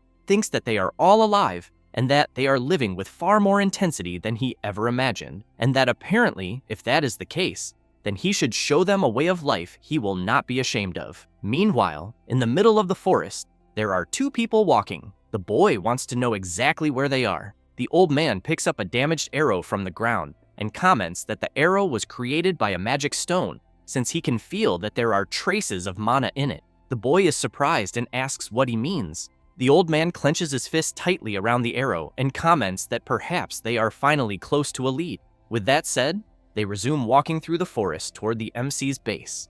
A few minutes later, inside the base, food is being served. Anemona stares at the food, waiting for the moment she can attack it, until Sushi notices some people approaching the entrance of the base. Leafy calls out to her creator, but he comments that apparently they have arrived. The residents are surprised by what they are seeing. One of the people who has just arrived at the base is Dorn, the dwarf craftsman, who immediately wants to know who the leader of that village is. Ginger, the other dwarf craftsman, asks his master to be a bit more gentle in the way he speaks. The MC appears saying that he is the leader there. Dorn becomes serious and gets straight to the point, asking if the MC has magic stones there at the base. Ginger feels a bit embarrassed by his master's sudden question and tries to explain, saying that they are actually dwarves traveling in search of rare materials, and that they heard there were magic stones there and were hoping that the MC would let them see them. Sushi comments that they were about to have dinner and that if they want, they can talk more while they eat together. Ginger is happy with the invitation and thanks him. As soon as everyone sits down to eat, the MC watches the dwarves attentively, since he knows that Dorn and Ginger are dwarf craftsmen NPCs, and that if he can make them allies, he will be able to strengthen weapons and develop facilities that cannot be created with magic stones. Therefore, he comments that Dorn had mentioned that he wanted to see and touch the magic stones, and he replies that that is exactly right. Ginger looks from side to side, waiting for some response from both sides, until he decides to explain that they are traveling in search of a material called the Philosopher's Stone. Sushi is surprised to hear about this. Ginger explains that the Philosopher's Stone is a legendary existence, but that it is believed to truly exist, because weapons said to have been created using it as a material still exist at that time. However, he emphasizes that no one, not even the long-lived dwarves, has ever seen the true Philosopher's Stone, and that, as craftsmen, it is the ultimate rare material that they absolutely must touch at least once. Dorn emphasizes that he understands that mana seems to be involved in the MC's refinement. Sushi keeps in mind that it is true that there is an item called the Philosopher's Stone in Last. However, he knows that such an item was defined as a reward for a special multiplayer raid mission, since it is impossible to obtain it through normal play, in the sense that only players can obtain it, and that it is not wrong to say that it is closely related to mana or magic stones. Thus, the MC comments to the dwarves that they want to see the magic stones. Ginger replies that not magic stones, since the source ore is also extremely rare, and that she understands they are precious to everyone in the village, but that she intends to use them only as a reference. So she wants to know if the MC would be willing to show them to them. Sushi comments that he would love to show them, which makes Ginger very excited to know that she will finally see a magic stone. However, the MC emphasizes that in return, he wants them to forge some weapons, since the place is attacked by monsters almost every night, and that, to protect the lives of his companions, they will need high-quality weapons. Dorn replies that it is fine, and Ginger thanks the MC and emphasizes that it will be a task for them, the dwarf craftsmen. Sushi comments that he will show the magic stones as soon as they finish the meal, but he wonders how he can make them join the village. After finishing dinner, they go to the cabin where the magic stone is. The dwarves observe the stone attentively without blinking. Dorn comments to the MC that, apparently, the magic stone there is different from what he is looking for, and Ginger is surprised to see that the old man has already noticed. Dorn explains that the magic stone there is more like a portal than a material. It is a path to mana, which is fundamentally different from the material they need. Sushi asks if that was not what they were looking for, but thinks that this was already expected since their perception is quite precise, as he knows that the magic stone there is an interface for the player and is not the kind of thing that can be used as a material. Dorn comments that he is very grateful that the MC let him see the magic stone. However, he emphasizes that it does not seem to be a clue to the Philosopher's Stone, and that, therefore, they will depart early the next morning. Sushi explains that, on his part, he would not mind if they stayed a little longer, and that, in fact, the village has a workshop that is not being used and there are materials they could produce with the magic stones, in addition to believing that he can provide an excellent environment for craftsmanship. The old man replies no, apologizes, but makes it clear that he needs to continue his journey. The MC takes a deep breath, comments that he understands, but asks them please to at least forge the weapons, since the monsters will certainly attack that night as well. With that said, as they all leave the cabin, the MC informs them that he will show the workshop and that they should feel free to use the equipment as they wish. Leafy asks her creator if everything is all right, since she fears that at this pace the dwarves will not become allies. Sushi comments that he knows that, but that he also noticed that Master Dorn has a strong desire to find the Philosopher's Stone, and that anything else probably will not move his heart. However, he knows that at least the old man's disciple is a young craftswoman, and, by the way people react to her work and by the influence she has, he thinks she must have the desire to experience these things directly, since he understands that feeling very well, because it was the same way when he started making games. Thus, while observing Ginger looking disappointed to learn that they will not stay there longer, the MC concludes that if Ginger feels that this place is where she can find fulfillment as a craftswoman, he is almost certain that the possibility of her wanting to stay is high. After a few hours, night arrives, and the battle to survive another night begins. Ginger is impressed to see that the monsters are indeed attacking. Then, 2 goblins are struck directly by arrows. The archer who fired them comments that the piercing power is completely different when the arrowheads are reinforced. Ginger comments that if they had a bit more time, she could have increased the accuracy as well. The archer replies that he does not think so, because the way it is now is more than sufficient, thanks her, and continues firing arrows at the goblins below the watchtower. Meanwhile, Wald and Aesel are on the front line fighting the creatures. Ginger watches Wald and thinks that a 2-handed sword would probably be better for him, since he is big, and that if she adjusted the boy's center of gravity, she thinks it would be much easier for him to swing the sword freely. Dorn merely watches his disciple analyze the things around her very carefully. Meanwhile, the MC is also fighting his battle, until Leafy appears wanting to know if Ginger will be their ally. Sushi replies that he thinks it may be difficult with words alone, and while the little fairy is confused by what he just said, the MC eliminates the creature in front of him. Sushi looks up and, seeing how interested Ginger is in helping, comments that the craftswoman does not seem to dislike the idea of wanting to be their ally. After that, and already on the next day, after the dwarves made some weapons in the workshop, Ginger tells the old man that she will go get the luggage. As soon as Dorn's disciple leaves the workshop, a guy calls her and says that she really helped everyone at the base the night before. Another resident appears saying that, thanks to her, he thinks defeating the enemies was very easy. Ginger feels embarrassed, but says she is happy to have been able to help in some way. After the residents leave, Ginger feels very happy for having been recognized, until Aesel and Wald appear. The big guy comments that his sword, which she improved, has a really nice cut. The boy also thanks her for adjusting his sword, since it became much easier to handle. Wald pats Ginger on the back and, laughing, says that she should stay in the village for a while and, if possible, make a custom weapon for him. But Ginger hears Aesel saying that the two dwarves are already leaving. Wald says goodbye and comments that maybe they will meet again someday. The boy wishes Ginger a good trip and emphasizes that he hopes to see her again. Ginger says goodbye to them and soon notices the MC watching her. He wants to know if she is already leaving. Ginger answers that yes, and says that her master is a man entirely devoted to the Philosopher's Stone. Sushi wants to know if she thinks the same way. Ginger becomes intrigued and asks the MC to be clearer. He comments that it seems her interest is not only the Philosopher's Stone, or at least that was what he thought. She feels shy and cannot answer. Sushi says that life there is difficult. Monsters attack every night, and even though they have magic stones, resources are not exactly abundant, besides that they are already short-handed.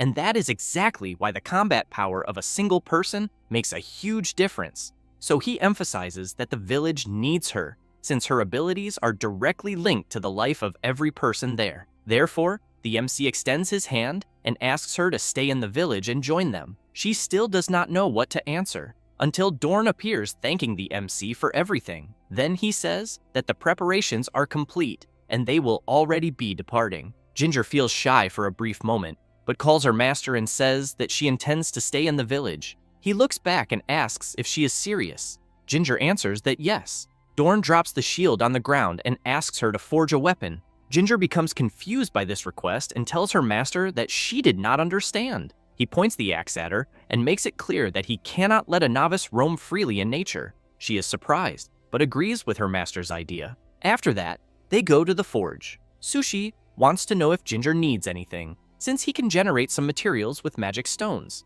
She answers that no, and thanks him. And, while she works hard to forge the weapon her master asked for, she makes it clear that she would not be satisfied if she did not do it with her own power. The MC smiles and says that he understands. Therefore, he turns around and leaves her working. A few hours later, Ginger finishes her work and takes the weapon to her master to analyze. Dorn takes the sword from her hand and keeps observing it, but soon returns the weapon and emphasizes that this is not the way he aims for. Then he explains that second-class blacksmiths work looking at the goal and that first-class blacksmiths work looking at the person. Having said that, he looks at Sushi and emphasizes that, if that is the case, this should show where her gaze is fixed. Then he points out that he has his fire and she has hers, and that is why she must remember well not to let her flame go out and to follow her own inner flame within her. Ginger is impressed by her master's words, but the MC asks Dorn if that means she passed. He simply turns around and leaves,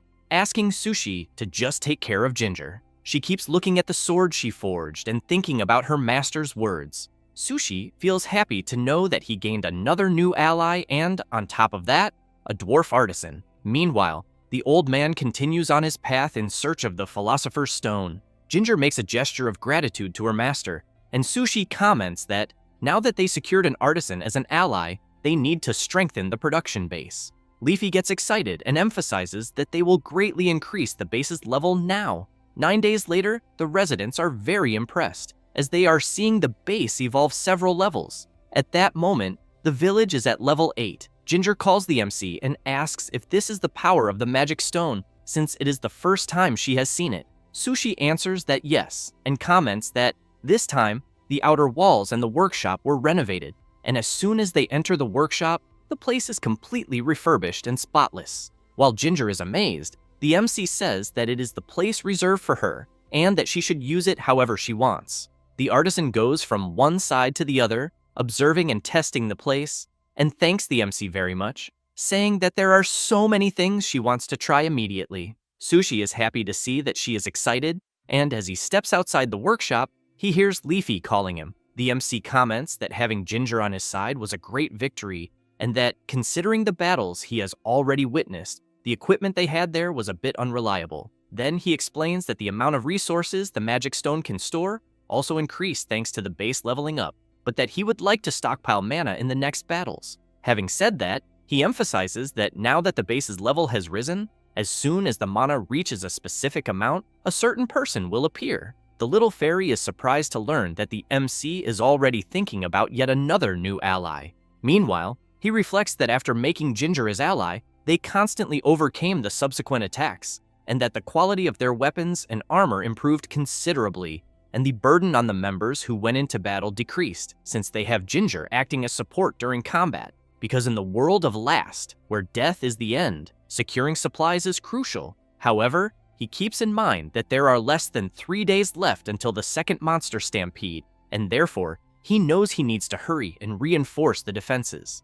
A few days later, the residents are gathered in the center of the base. Wald wants to know what the hell that pile of dirt he is seeing is. Ginger says it is a golem, and explains that it is a humanoid moved by magic that moves on its own. Sushi reflects that golems are support items that can participate in battle alongside NPCs, and that they can perform the same role as the character defined as their master. So, if the master is a swordsman, the golem can use a sword. If the master is an archer, it can use a bow, since their attributes are a degraded version of the master's. But even so, they are useful to complete the number of units. Then Ginger laughs and explains that she can only move the golems because they are at the source of the magic stone, and besides that, she always wanted to try making one. Anemona becomes intrigued as she watches the golem using a sword and shield, and immediately wants to know if that thing can really fight. Ginger answers that yes, and explains that if the hunter defines a master, the golem can fight in the same style as its master,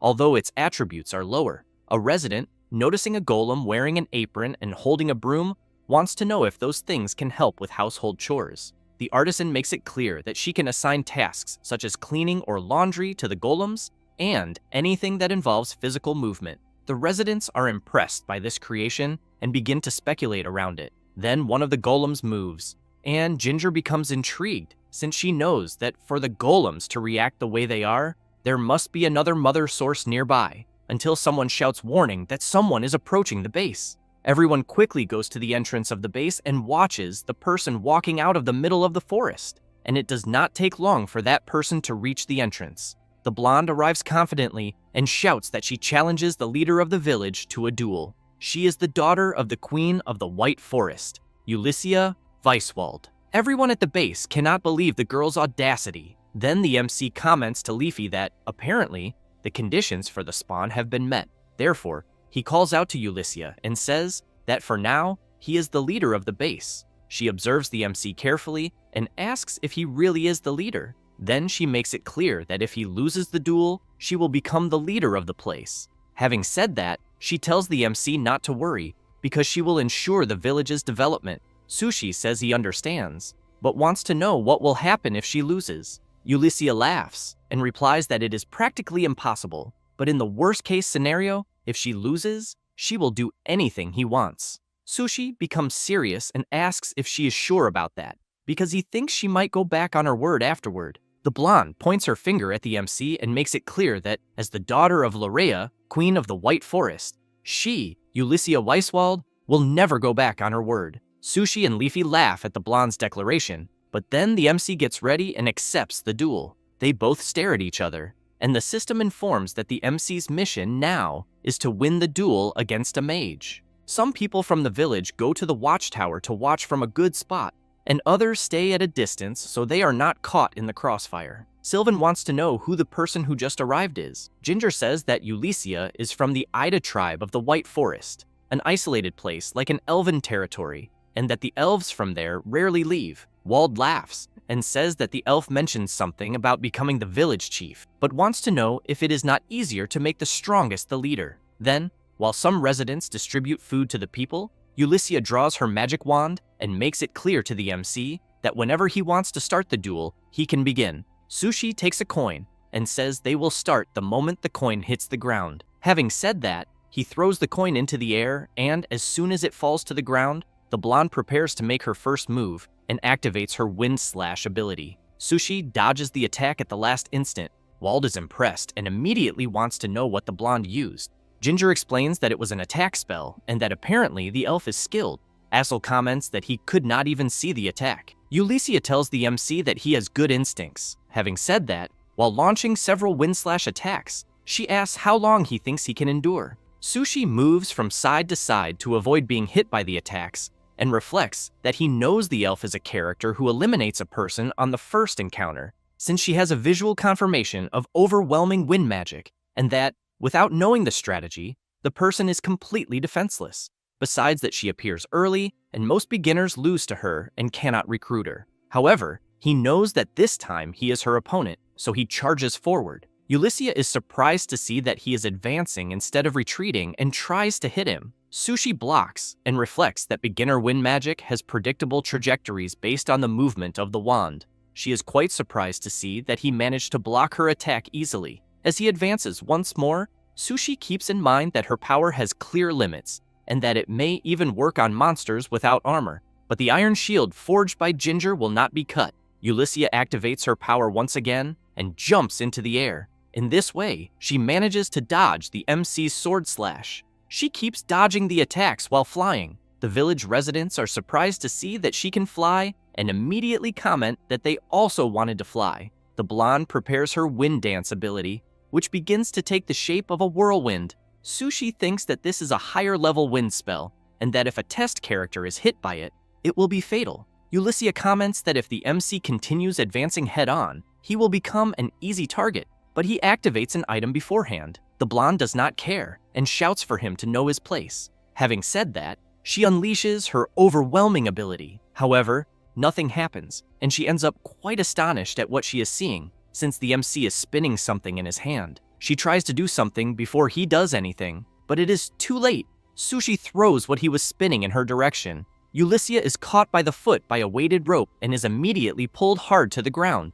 She becomes confused about what just happened and looks directly at her feet, realizing that she is tied to some weights. Sushi takes advantage of the opportunity, goes up to her and points his sword. Then he apologizes and comments that the level of the magic stone is still very low, since there was not enough mana there for her to release higher level spells. Therefore, he emphasizes that, apparently, it seems he won the duel. She becomes nervous and says that she ended up losing to someone who does not even use magic. But when she sees the MC's expression indicating that now she will do everything he orders, Ulysses is completely in shock. Later, she is helping to gather the debris that broke during the battle and saying that she had said she would accompany him, but wants to know why she has to help clean up the place. Sushi makes it clear that she was the one who broke things, and that, therefore, she is the one who must clean. And while she keeps stacking things with her wand, Sushi watches the people working hard together with the golems.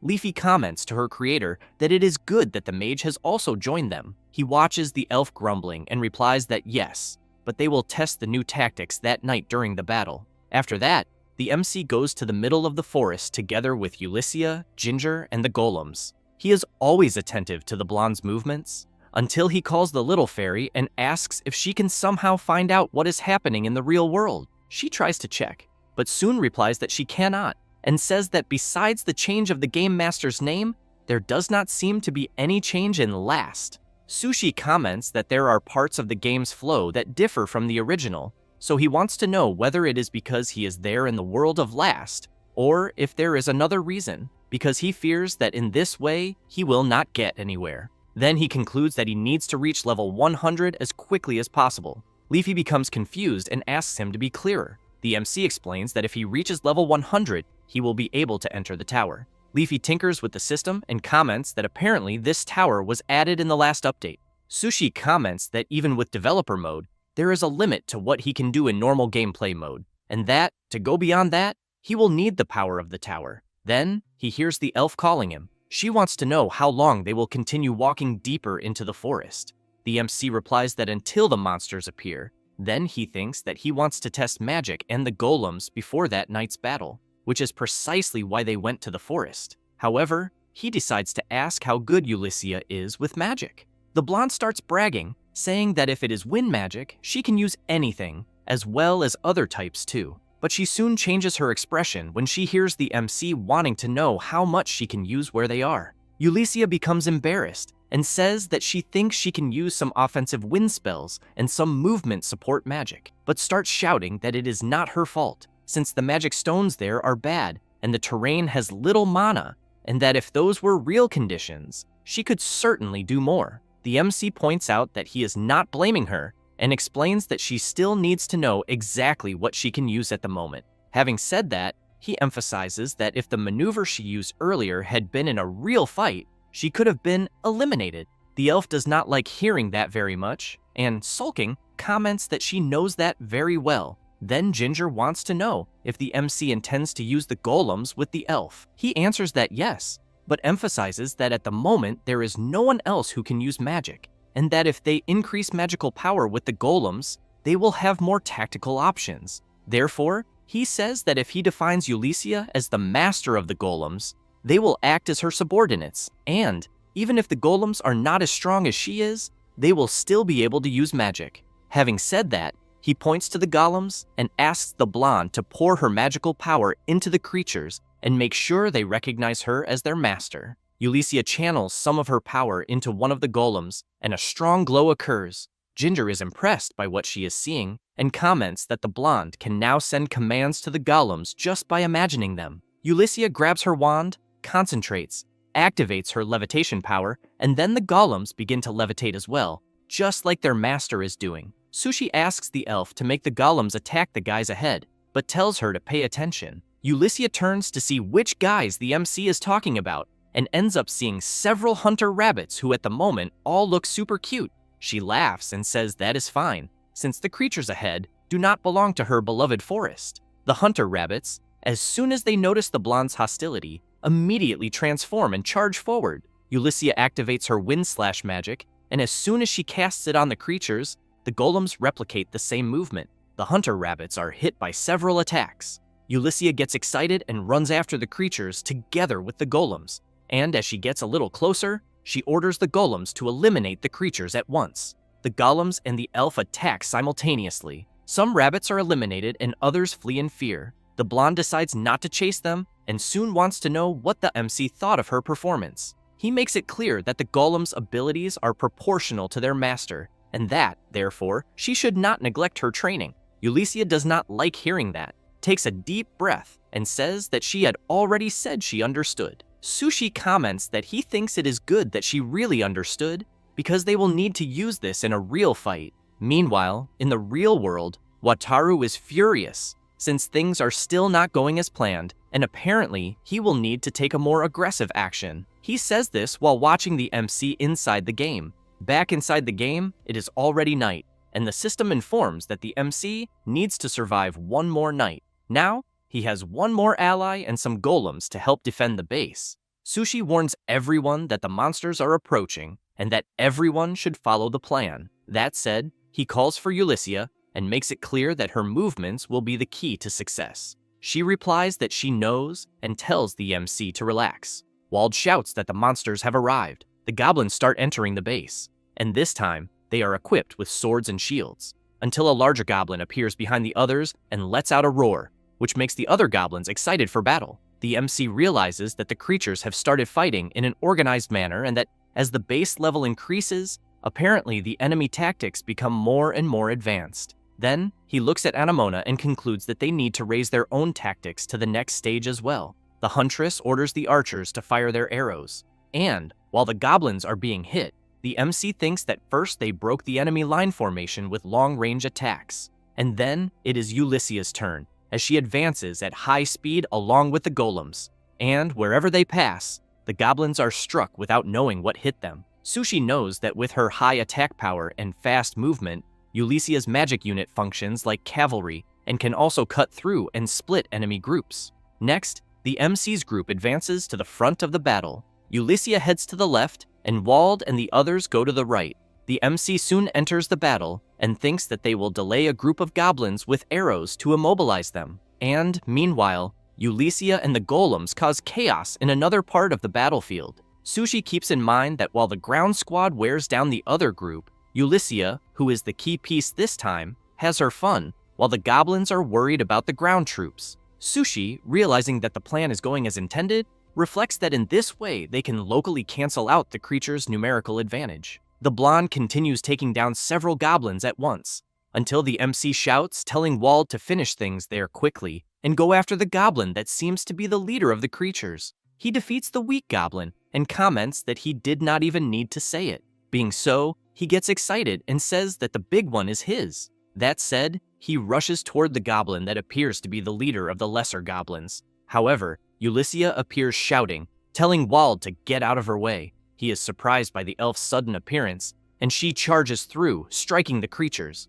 Wald has to jump to the side so he is not hit as well. Sushi is surprised by Ulysses' attitude. Wald, on the other hand, gets nervous and shouts, wanting to know what the blonde thinks she is doing. He responds by shouting that he was the one who stepped in front of her. At that moment, a creature appears in front of Wald, and the MC shouts, telling him to pay attention. Wald manages to block the attack at the last second, but is heavily pressured by the creature's strength. Sushi tells Wald to hold the goblin the way he is doing, that he is already arriving. Being so, with a quick movement, the MC delivers a slash to the creature. Wald lets go of the goblin and shouts, saying that now it is his turn. Then he drives his sword into the goblin, who barely has time to defend himself and soon falls hard to the ground. The goblins realize that their leader has just been eliminated. Sushi comments that this is great and orders everyone to finish this once and for all, and they all move together to end the battle. A few hours later, the villagers manage to defeat all the creatures, and the system announces that the mission to survive one more night has been completed. Wald wastes no time and immediately goes to Ulysses and shouts, wanting to know what she has in her head. Leafy appears and says that apparently there are still things to improve in the group's coordination. Sushi agrees and comments that he knows that, in fact, Ulysses is a great asset in battle, but seeing Wald and her arguing, he emphasizes that they need to further refine their group tactics for the second wave and strengthen the base as well. The next day, the base is once again being upgraded, and as soon as it is ready, the base reaches level 10. Wald looks around and comments that it has become even bigger again. Ulysses comments that it does not reach the level of elven creation magic, but that the power of the magic stone there is not bad at all either. Sushi stays at a distance observing the surroundings, and Leafy says that they managed to level up in time. Sushi agrees, but points out that it was by a very small margin, since he has in mind that wanting to increase the level before the second wave, they invested all their knowledge and effort into gathering resources. And that, thanks to people like Anemona and Ulysses, whom he normally would not be able to recruit in a regular match, they managed to gather the maximum amount. Leafy comments that now that the base has reached level 10, something will happen. Sushi agrees and says that this means more NPCs will be added. Being so, the MC shouts for everyone to clear the square because more players are about to arrive. That said, a glow appears in the sky, and soon a beam of light descends into the center of the village. Everyone watches attentively, and from the light, more people come out to help in the village. Sushi approaches them and comments that he is sure they are confused. Then he asks them to let him explain the situation to everyone. And after some time explaining the situation, one of the people shouts, saying that the MC is joking since they were dragged there for no reason and forced to fight monsters. Next, a woman asks the MC to send them back. Sushi comments that he is very sorry and makes it clear that there is no way to send them back. Sylvan approaches, saying that even so, they have houses and food there, and that, for now, living there is the only real option. The guy from before keeps shouting, wanting to know what the old man is talking about, and then points his finger at the MC and says that he was the one who kidnapped everyone there. At that moment, Wald draws everyone's attention and comments that he has seen this type of reaction somewhere before, but as he tries to speak, he realizes he is not good at talking to people and bursts into laughter. The people soon want to know who the hell he is and ask Wald to stay out of it. Hearing that is a shock to Wald, and he immediately becomes serious and makes it clear that they tried to be kind. And, as he tries to charge at the new residents, two people hold Wald back so he does not mess things up. The other villagers are stunned by the shouting happening there, until Anamona asks if they should deal with that night's attack only with the current members. Sushi answers no, and emphasizes that the scale of the attack will only increase, and that it will be difficult unless they increase their numbers as well. The Huntress watches the furious Wald and thinks that if they do not reach a consensus, she believes things may get out of control. The MC just takes a deep breath, thinking that he needs to resolve this as quickly as possible. A few hours later, the women of the base continue working and talking. In the workshop, Ginger is showing the new residents how the artisan craft works. Aesel is watching the new children play. The new residents who can fight are gathered at the training field. Sushi shouts, warning that the monsters will not have mercy on them for being new. That said, he emphasizes that if they do not want to be eliminated, they must prepare properly. The guy from before, who was upset about being taken there by force, just keeps observing things without saying anything. Later, dinner is being served and several people are in the dining hall. The new residents are talking and eating, while the old residents are talking about what they will do later. Sylvan tries to get a little more drink, but the woman refuses to give him more, and the new residents notice this, and the woman and the guy from before do not like it. Sushi notices this and thinks that unfortunately, they will be going into battle still carrying so many uncertainties. Then he considers that perhaps that night's fight might really be difficult, and it does not take long for the 12th day of surviving the night to arrive. While Wald and the others fight, one of the new residents trembles in fear of getting involved in the battle. Wald notices this and shouts, wanting to know what the guy is doing, because he needs to fight harder and push forward so he is not forced back. Being so, he gathers his courage and starts fighting. His partner eliminates a goblin, and the MC comments that he is doing well, but asks him to stay calm and observe his surroundings. Next, Sushi watches Aesel helping his rookie partner and thinks that he added one new NPC to each squad and assigned the rest to base defense, since he knows that flooding the front lines with unreliable members would only bring the risk of a total collapse. Meanwhile, in the center of the base, Leafy is observing the new residents standing around, until a guy asks what they are doing and tells them to take their positions quickly. However, the new residents do not care at all and just walk away. Leafy notices this and does not like it one bit. Back in the battle, the archers in the watchtower are trying to keep the surrounding goblins at bay. The MC thinks that the tactics from the last battle should work that night as well. At that moment, Ulyssia flies in with the golems and comments that now it is her turn, and they go out, causing quite a mess on the battlefield. The blonde laughs and says that goblins never learn. The MC, seeing that the elf has opened a path, shouts for everyone to keep advancing. While the older residents defeat some goblins, the new residents begin to struggle to move forward, but Ulyssia appears shouting that it is time to open the way again. Sushi replies that it is fine, since they are managing in that area. The elf once again eliminates several goblins at once, thus opening another gap in the front line. She laughs and says she is already ready for the next stage and once again goes out carving a path through the battlefield, until a red light points from the center of the forest and leaves the blonde quite startled. A goblin appears from the middle of the forest, charging straight at her. Ulyssia cannot dodge and ends up being struck and thrown hard to the ground. More goblins begin to emerge from the forest. The blonde grabs her wand and says she would never have imagined being ambushed by a bunch of inferior beings. Sushi is intrigued by this and shouts that it is a second wave. Wald asks what they are going to do. The MC replies that he will help the elf since she is at a numerical disadvantage and close combat is not her strong point. That said, both of them run to help her. However, several goblins block the path, intending to stop them from passing. Wald, while fighting a goblin, wants to know what the hell happened, since it almost seems like the creature suddenly gained more stamina. Sushi looks to the side when he hears a rookie scream after being struck. Then he thinks that the situation has become more difficult because the enemy pressure is too much for the new recruits to handle. And, watching Ulyssia struggle, he questions why there was an ambush, since he knows that goblins should not use such tactics on day 12. At that moment,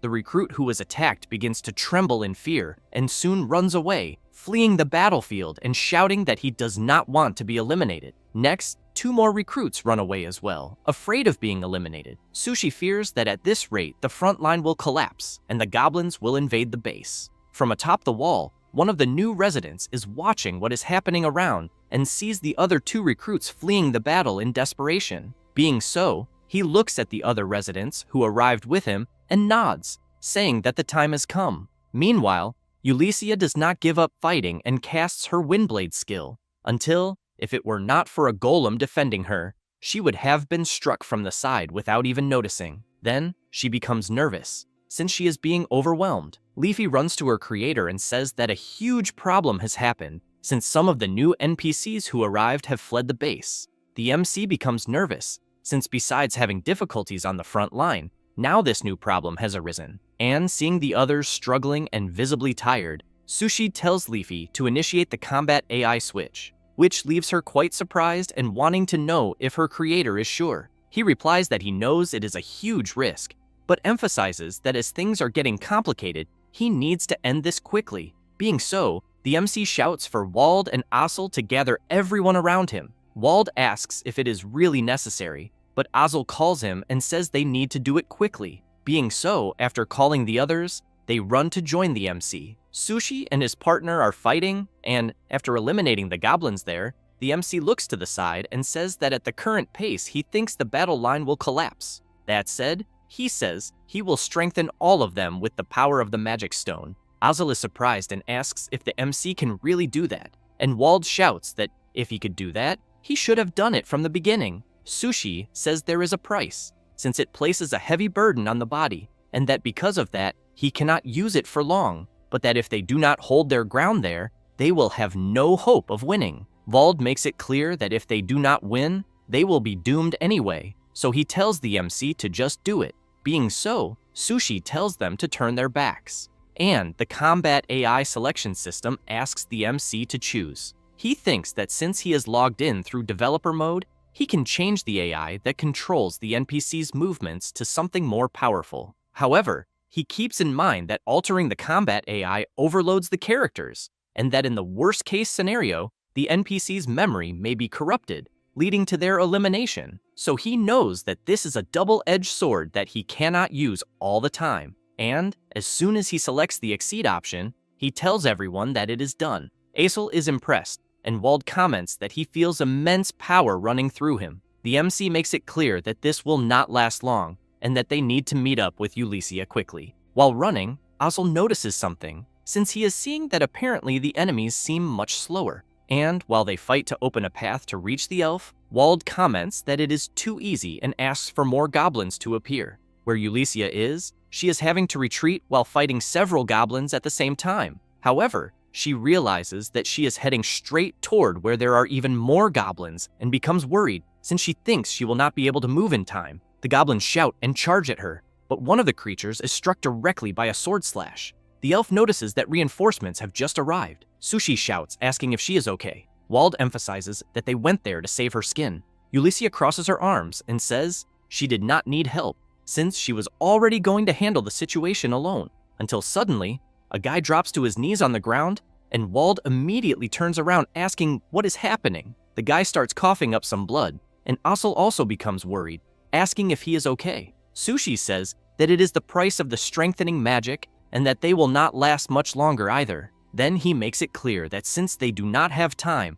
they need to defeat the goblin leader as quickly as possible. That said, the MC tells the elf to leave the golems on defense and for the others to prepare for the attack. Ulysses activates her wind dance magic, and while she opens a path, the others follow behind, advancing. The elf's attack strikes several goblins at once, and the ground troops advance on the goblins that are scattered. Sushi runs toward a group of goblins and quickly thinks of something, and as he throws the sword, he tells Azel to use it as a step and jump. The boy wastes no time, jumps onto the MC, and while one of the goblins is struck in the foot by the MC's sword, Azel propels himself forward and eliminates the goblin leader. After managing to survive the second goblin horde, everyone is being treated in the center of the base. One of the people is complaining that his body hurts a lot and that he will never do this again. Sushi appears saying that Azel did very well, but wants to know if his body is okay. The boy thanks him, but says he is in a bit of pain, until Leafy appears apologizing to her creator for not having managed to stop the deserters.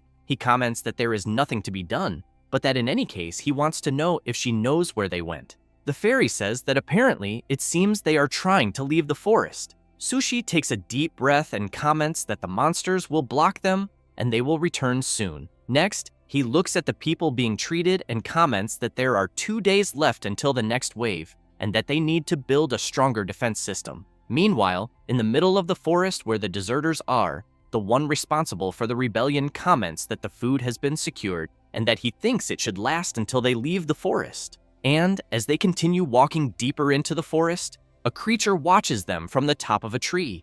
After that, the MC returns to the base and sees the warehouse completely messy. He comments to Leafy that apparently the residents who fled had stockpiled supplies to escape. Thus, on the morning of the 13th day, they cleaned up the mess from the previous night and rebuilt the formation. Then, everyone sat down and talked in detail with the newly arrived NPCs. From there, old and new members got to know each other. In this way, the MC felt that a basic shared understanding had been reached among the residents.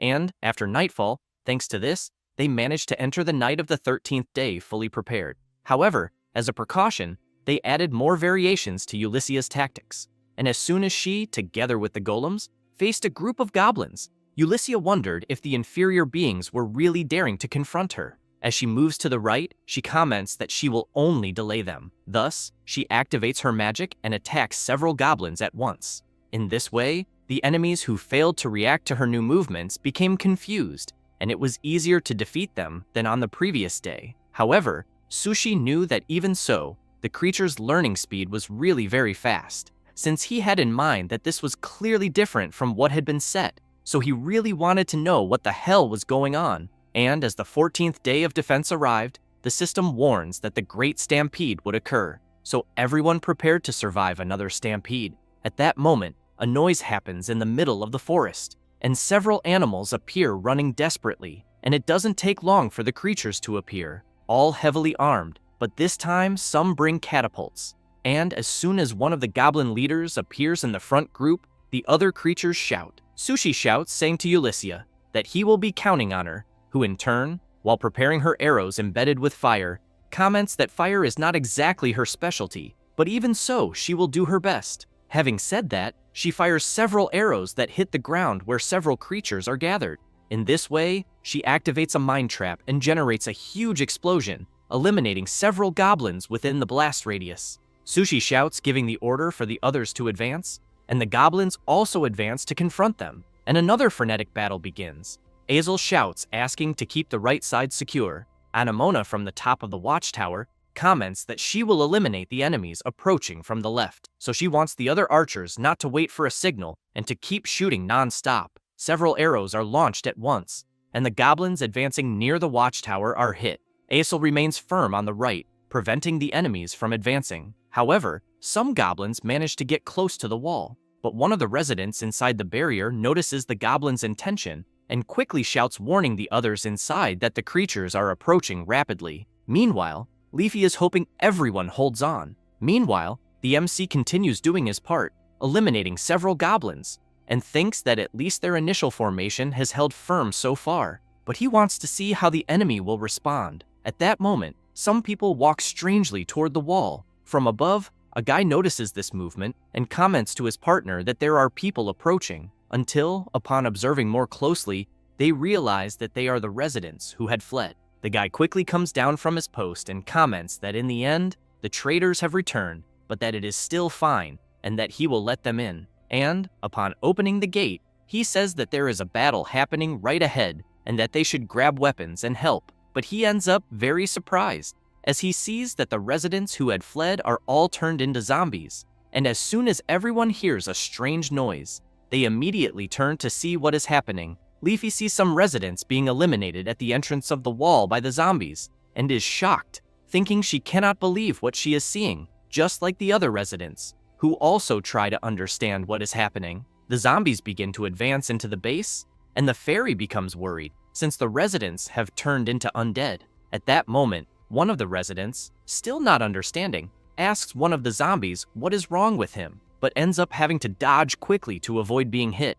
Leafy remains confused about what is happening because she knows that such a phenomenon should only occur later. However, she knows that her creator is currently busy fighting on the front line, but even so, she needs to notify him immediately and begins to interact with the system until she finds what she was looking for and thinks that it should be enough. Thus, Sushi is surprised since he is seeing a call from Leafy, and while fighting, he thinks that apparently voice chat also works, and that he had ignored it, thinking it was just a feature for friends. Then he answers the call and is quite surprised to hear Leafy shouting, saying that the undead have invaded the base. Sushi wants to know how that is possible. The fairy explains that the undead NPCs who escaped are invading the production base. While fighting a goblin, the MC hears Leafy saying that the creatures have already invaded the interior. He thinks that the event where NPCs are turned into undead by enemy magic should not happen before level 30, and since the enemy's magic should not even exist at this moment, he questions why this is happening. Meanwhile, on the other side of the battle, the elf is fighting frenetically. Then, Ulyssia launches her wind-cutting ability together with the golems, but this time the goblins have shields and block the attack. She becomes worried, and after trying her attack in several ways again, and seeing that the goblins are blocking it, she thinks this is becoming very irritating, until she hears a noise and immediately turns to see what it is. At that moment, some goblins begin bringing a contraption to help them climb the wall. Anemona notices this and becomes alarmed, thinking they are in trouble. Thus, she jumps down, telling the other archers that she will leave the post under their command, and upon reaching the wall, she sees some residents being attacked by others, and immediately wants to know what the hell is happening. She prepares her bow and fires, hitting one of the zombies, which falls to its knees, but soon stands up again as if nothing had happened. The huntress becomes intrigued, wondering why her arrows are not having any effect, and at that same moment, the goblins continue pushing the contraption toward the wall. Ulyssia notices the approach, but is quickly surrounded by a group of armed goblins. She prepares her magic and shouts, saying they are in her way. However, it is too late, and the contraption brought by the goblins begins to damage the wall. Anemona runs to try to stop it, and the MC, while continuing to fight, becomes worried and thinks that the enemies are even using siege weapons,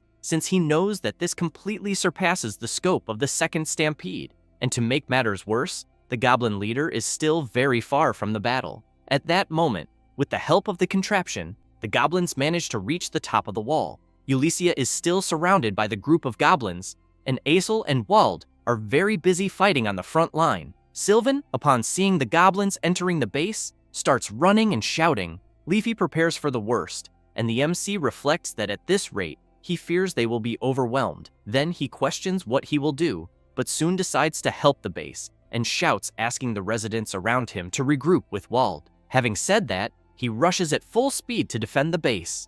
The elf continues trying to use her wind ability, but the goblins defend with shields, until she shouts asking for the MC's help, and he appears running, shouting that he will break the enemy's formation and that she should calculate the right moment to attack. Thus, Sushi takes 3 throwing bombs from his inventory and throws them to break the goblins' tight formation. A huge explosion occurs, and the other goblins around the blast area become disoriented due to the strong impact. Ulyssia realizes that the creature's formation has been successfully broken. She then quickly prepares herself and launches her attack together with the golems, and this time, they are hit directly. Sushi takes advantage of the opening and advances, and while fighting a goblin that has just appeared, he looks ahead and comments that they need to destroy the siege weapons. However, he ends up surprised, as another group of goblins has just appeared. Sushi becomes worried, thinking that the enemies do not stop appearing. Then he shouts, calling for Anemona, and asks her to use fire arrows, but to aim at the base and not at the goblins. She is surprised by the request, but even so, she decides to follow it and gives the signal. The archers at the top of the watchtower prepare the fire arrows and then launch them. Some goblins are hit, as well as the main target, the siege weapons, but the battle in several areas continues to be frenetic. The MC, while defeating another goblin, thinks that he is not managing to advance, until he sees another call from Leafy, and upon answering, he apologizes to the fairy and says that it will take a little longer for him to reach where she is. However, he comments that there should be holy water that she made stored in the warehouse, so he asks Leafy to use it. She is surprised and comments that she cannot interfere in the game. Sushi asks her to use the text dialogue interruption function, which surprises her even more, since she has in mind that this function allows developers to edit NPCs and that, if she uses such a function, she can forcibly alter the NPC's dialogue text. Leafy says that she understands and asks if, by using the function her creator requested, she will be able to tell everyone what she wants to say. He replies that yes, and emphasizes that it is difficult to use because it seems artificial, but at the moment they have no choice. Thus, Leafy wastes no time and activates this function. Then she turns and sees Mr. Sylvan fighting against an undead, so she looks for him in the text dialogue interruption list, and, after selecting him and making the change, Sylvan shouts, asking everyone inside the base to listen to him carefully. Then he explains that the weakness of the undead is holy water, and that they need to bring it from the warehouse immediately. One of the residents asks what the old man just said. Sylvan shouts, asking them not to waste time and to run to the warehouse to bring the holy water. The residents run off, commenting that they did not understand very well, but that they will follow the request. But as soon as several residents leave the place where they were, the zombies advance towards Sylvan, who becomes very frightened and, while running away, shouts warning that the holy water is the one in the glass bottles. Leafy thinks that with this, she believes they managed to defeat the undead. However, the old man ends up falling to the ground, and a zombie quickly approaches him, and he becomes worried, thinking if he will be able to defend himself, until one of the residents shouts to the old man and asks if what he is holding are the bottles of holy water. Sylvan looks to see, and as the zombie gets closer, shouts asking the resident to throw the bottle quickly. The resident then throws the bottle and hits the zombie's head directly, causing the bottle to break and the holy water to spread. With this, the zombie begins to scream in pain, and Sylvan watches the reaction up close. The zombie soon falls to the ground, and the person who was cursed returns to normal. Thus, the residents begin to throw bottles of holy water at the undead. Leafy informs the MC that they managed to handle the situation inside the base. He says that he understands, and, since he is a bit busy, entrusts her to handle the situation there. She becomes confused by this, but says that she understands. Meanwhile, near the wall, the residents manage to destroy the goblins and the siege weapons. However, they become frightened upon hearing a loud noise. Ulysses, who is closer to the forest, cannot believe what she is seeing. The MC, upon seeing this as well, comments that this is not a monster that should appear at this moment, and that because of that, he thinks things are becoming a bit suspicious, since several trolls, gigantic creatures with immense strength, have appeared, and that even though they are not intelligent, ranged attacks do not work, and they soon charge forward. Sushi dodges the first attack, and Ulysses prepares her skill and launches it at the troll, but is completely shocked, as her attack has no effect at all. Sushi dodges another attack and shouts warning the elf that ranged attacks will not work against trolls. Anemona, seeing the creatures approaching, comments that at this rate, the wall will not hold. She then prepares an arrow, and as soon as she fires, the arrow is repelled by the creature's tough body. The huntress thinks of something and runs toward the troll, which in turn lands a direct hit on the wall. The residents are frightened, as they did not think the wall would be broken so easily. Anemona approaches the huge creature, takes her dagger, and prepares for direct combat. Meanwhile, the MC, while dodging attacks, thinks that he knows the NPCs are getting stronger faster, but on the other hand, the enemies are too. At that moment, Ulysses loses her patience and shouts for the troll to get out of her way, but due to this carelessness, she is struck by a punch from the creature and thrown hard to the ground. And while she is down, she watches the troll approaching. Meanwhile, where the huntress is, she is also hit by a blow and becomes very worried, thinking that the troll is indeed very strong. Sushi sees everyone struggling and thinks that apparently the troll may be very difficult for them, until Ulysses flies into the air and shouts, saying that the troll has really crossed the line. Having said that, she begins to recite an elven chant and gather power. Then she concentrates everything in her hand, prepares herself, and at incredible speed, lands a direct blow on one of the trolls and knocks it out. She laughs and says that it is a pity for the creature, as she is not an ordinary mage. At that moment, Anemona dodges the troll's punch, runs along the creature's arm, jumps into the air, and comes down stabbing her dagger into the beast's face. And thus, she manages to deal heavy damage to the troll, returns to the ground, laughs, and comments that taking down big ones is what gives the most pleasure. The MC, upon seeing this, is completely surprised and immediately remembers when the huntress had said that sometimes they take lives and sometimes theirs are taken. But even so, it was no one's fault. Thus, Sushi smiles and comments that he had not yet managed to get rid of his own prejudices. Then he advances, delivering a critical slash to the troll's leg, dealing heavy damage. The MC takes a deep breath and thinks that, as the creator, he cannot afford to be pathetic. Then he fills himself with confidence and prepares to go all out against the troll. Meanwhile, Anemona runs to dodge another troll attack and, while grabbing something from her pouch, thinks that trolls tend to be attracted to shiny things. So she throws a bright gold coin into the air, making the troll look up. She takes advantage of the opportunity, jumps along the creature's arm, prepares her dagger, and lands another slash on the troll's eye, which then tries to smell the hunter to locate her. Anemona grabs something from her pocket and thinks that she knows trolls have a keen sense of smell, and as soon as it comes at her, she throws a vial of pepper into its face and concludes that this sense of smell is its weakness. Upon inhaling the pepper, the creature drops to its knees. Anemona approaches the troll, grabs her dagger, and comments that as long as it is a living creature, its weak points do not change. Then she looks at the troll's neck and eliminates it. Meanwhile, Ulyssia is also fighting a troll. She tries to block the enormous creature's punch, and then once again channels her power and lands a tremendous punch right in the middle of the troll's face. As soon as it looks forward, the elf delivers another powerful punch. The creature loses some balance but soon tries to strike Ulyssia in various ways, yet she manages to dodge all the attacks. Then she uses her power and throws the remains of siege weapons at the troll. After that, she moves behind the creature and lands another punch. The troll loses its balance, but Ulyssia does not stop attacking until the troll can no longer stand and collapses to the ground. The elf approaches, laughs, shoves her hand into the creature's mouth, and activates her cutting wind ability, finishing the troll from the inside out. She ends up covered in blood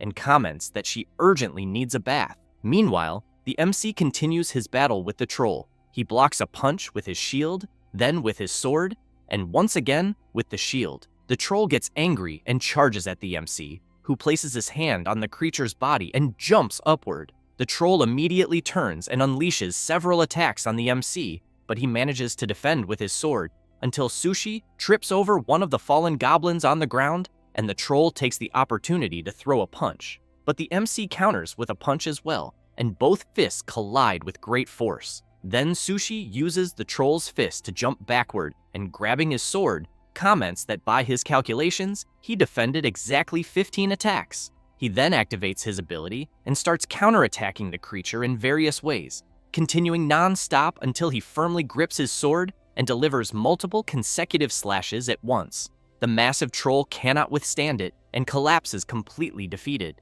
Sushi plants his sword into the ground to support himself so he does not fall, takes a deep breath, and thinks that he has finally defeated the troll. Then Anemona tells him that the wall has been destroyed. Ulyssia asks what they will do, because if they go on the defensive, they will slowly lose. Sushi emphasizes that if the base falls, everything will be over, and therefore wants the two of them to protect the base while he regroups with Aesel and the others to rebuild the front line. With that, everyone heads to their positions. Meanwhile, on the other side of the tree, a creature is lurking, constantly observing the villagers' movements, and upon noticing that Anemona is distracted, prepares its dark magic. Ulyssia senses something strange and immediately looks back, wondering if she really felt magical power. The hidden creature launches its dark attack, and Ulyssia notices it heading straight toward the hunter, becoming alarmed and questioning what to do, and within seconds decides to step in front of the attack and takes an arrow.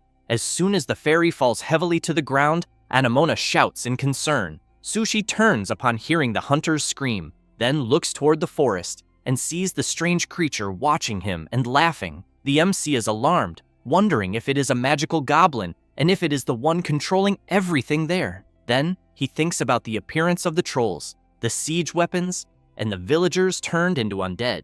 With that, he starts running, and Anemona shouts for him to wait and not go alone. Sushi tells her to take care of Ulyssia, enter the base, and reinforce the defenses. With that, he goes after the magical goblin, which in turn just keeps laughing. After that, Anemona carries Ulyssia to the base, and as soon as they approach the entrance, the hunter shouts that there are many injured and that they need to be treated.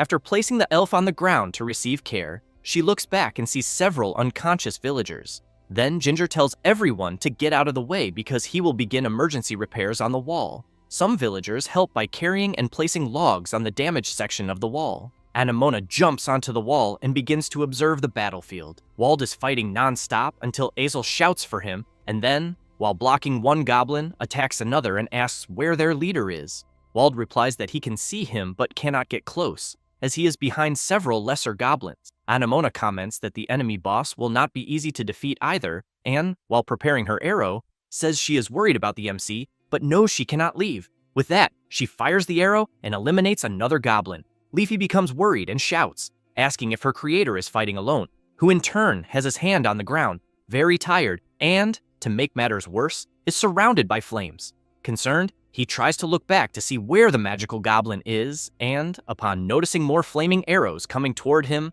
jumps to the side to avoid being hit. Then, he takes a dagger from his inventory and throws it. The magical goblin notices the attack's intent and jumps aside to dodge, but soon continues firing arrows that force the MC to keep running to avoid being hit, until he stops and thinks that even though he is dodging the magical attacks, none of his critical attacks are activating. Then he sits on the ground behind a tree to rest briefly and reflects that, in his current state, he cannot even use a powerful long-range attack, and that, at this pace, he fears he will lose. Then, he is surprised to hear someone calling him, and, when he looks up, sees that it is Leafy and immediately asks what she is doing there. The fairy looks back and says that apparently the enemy he is fighting is a goblin mage, but she knows that such a creature should not appear in just the second wave of monsters. Sushi says that there is definitely some kind of interference, then thinks of Wataru and believes it can only be him. However,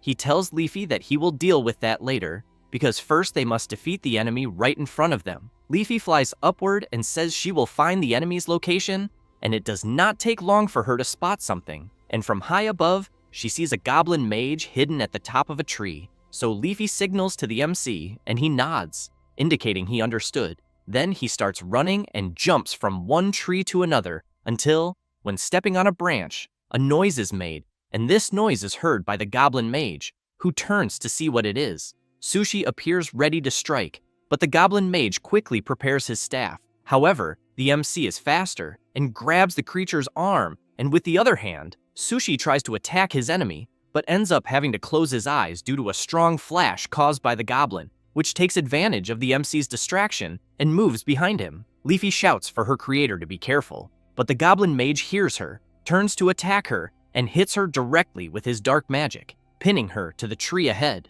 Sushi cannot believe it, because not only did the goblin mage manage to see Leafy, but he also managed to hit her, and as he sees the creature channeling a flame power into his staff, he wonders if the person he has in mind is applying system-level modifications to the game, because he knows that should theoretically be impossible. Then he looks at his sword, and also questions how effective his attacks will be against this enemy, and concludes that he will have no choice but to do what he has in mind, but is soon forced to defend against the creature's attack. And both stand face to face, staring at each other as they clash their weapons. Sushi applies more force and tries to strike the goblin mage, but the creature retreats and dodges. The MC moves his sword quickly and once again tries to hit his opponent, but the goblin mage jumps back again, avoiding the blow. Then the creature jumps down from the tree. Sushi jumps as well and tries at all costs to land a cut on the goblin mage, who in turn raises his staff and counterattacks. Then he plants the staff into the ground and, while reciting an ancient chant, conjures flames through it. At that moment, the MC notices roots with flames emerging from the ground and becomes concerned, thinking that it is usually an unavoidable attack, but he activates his ability and manages to visualize all the possible directions of the incoming attacks. In this way, while dodging the flame attacks, he advances toward the goblin mage and, while doing so, thinks that by touching the enemy's body, he activated the visualization of attack trajectories and hitboxes. Therefore, he knows that, at the moment, it is useless against enemies that focus on physical attacks, but very effective against long-range attacks. And, while the goblin mage conjures his fire-imbued arrows, the MC reflects that if he creates distance from his enemy, he will be at a disadvantage, and so he will resolve the fight in close combat. Then he starts dodging the arrows, by moving sideways, and then jumps straight at the creature, but ends up being surprised by a strong kick from the Goblin Mage, who wastes no time and moves behind the MC and tries to strike him with several blows, but Sushi manages to dodge all the attempts, until he equips his shield to block a powerful fire magic attack. Sushi steps back, as does the Goblin Mage, but upon noticing that his opponent is fleeing, he equips a dagger and throws it. However, the Goblin Mage dodges and then escapes at high speed, jumping from one tree to another. The MC does not like this at all, because now the creature had created distance. Then, he has to run to the side to avoid being hit by arrows, until he stops, because his escape route has been blocked by several burning trees on the ground. Sushi tries to calm himself and looks in the direction of his opponent, and, with his visualization ability active, sees all the trajectories of the arrows launched by the Goblin Mage, who in turn is laughing a lot. At that moment, Leafy shouts in concern for her creator. He stays quiet, then smiles, and, while unequipping his set, comments that normally the situation he is in would be a crisis, but for the creator, it is an opportunity. Leafy shouts, asking why he removed the initial equipment. Sushi throws his sword and shield into the air, and the Goblin Mage looks up confused. At that moment, the MC's system informs that physical collision detection has been turned off. Sushi starts running, analyzing the possible trajectories of all his opponent's attacks, and thinks that by disabling physical collision detection, he can ignore enemies and obstacles to pass through them. But he knows he can only disable collision for himself and his standard equipment, and that if his timing is wrong, he will suffer massive damage. And as he approaches from behind his opponent and prepares to attack him, he concludes that if it works, he will be able to overcome the distance barrier. Thus, he lands a direct hit with his dagger into the creature's body, then laughs and comments that he knows it is a difficult resource to use, but in the end, it was useful. The Goblin Mage starts moving his arm to try to grab the staff, but the MC acts quickly and lands another strike with his dagger. The creature stops moving, and Sushi stands up, but ends up quite surprised when he hears someone asking him to look to the side, and as he disappears, the Goblin Mage says that he will be waiting for the MC in the tower. Sushi does not understand anything, just like Leafy after being freed. Then the lesser goblins near the base hear a noise which catches Asel's attention as he sees the creatures retreating. Anemona asks if they have won. Leafy goes to her creator and calls him. He comments that he is waiting, then becomes serious and tells Leafy that the Goblin Mage said that he would be waiting for him in the tower. She is surprised to hear this. And while the goblins leave, the system congratulates the MC for having survived another wave of monsters.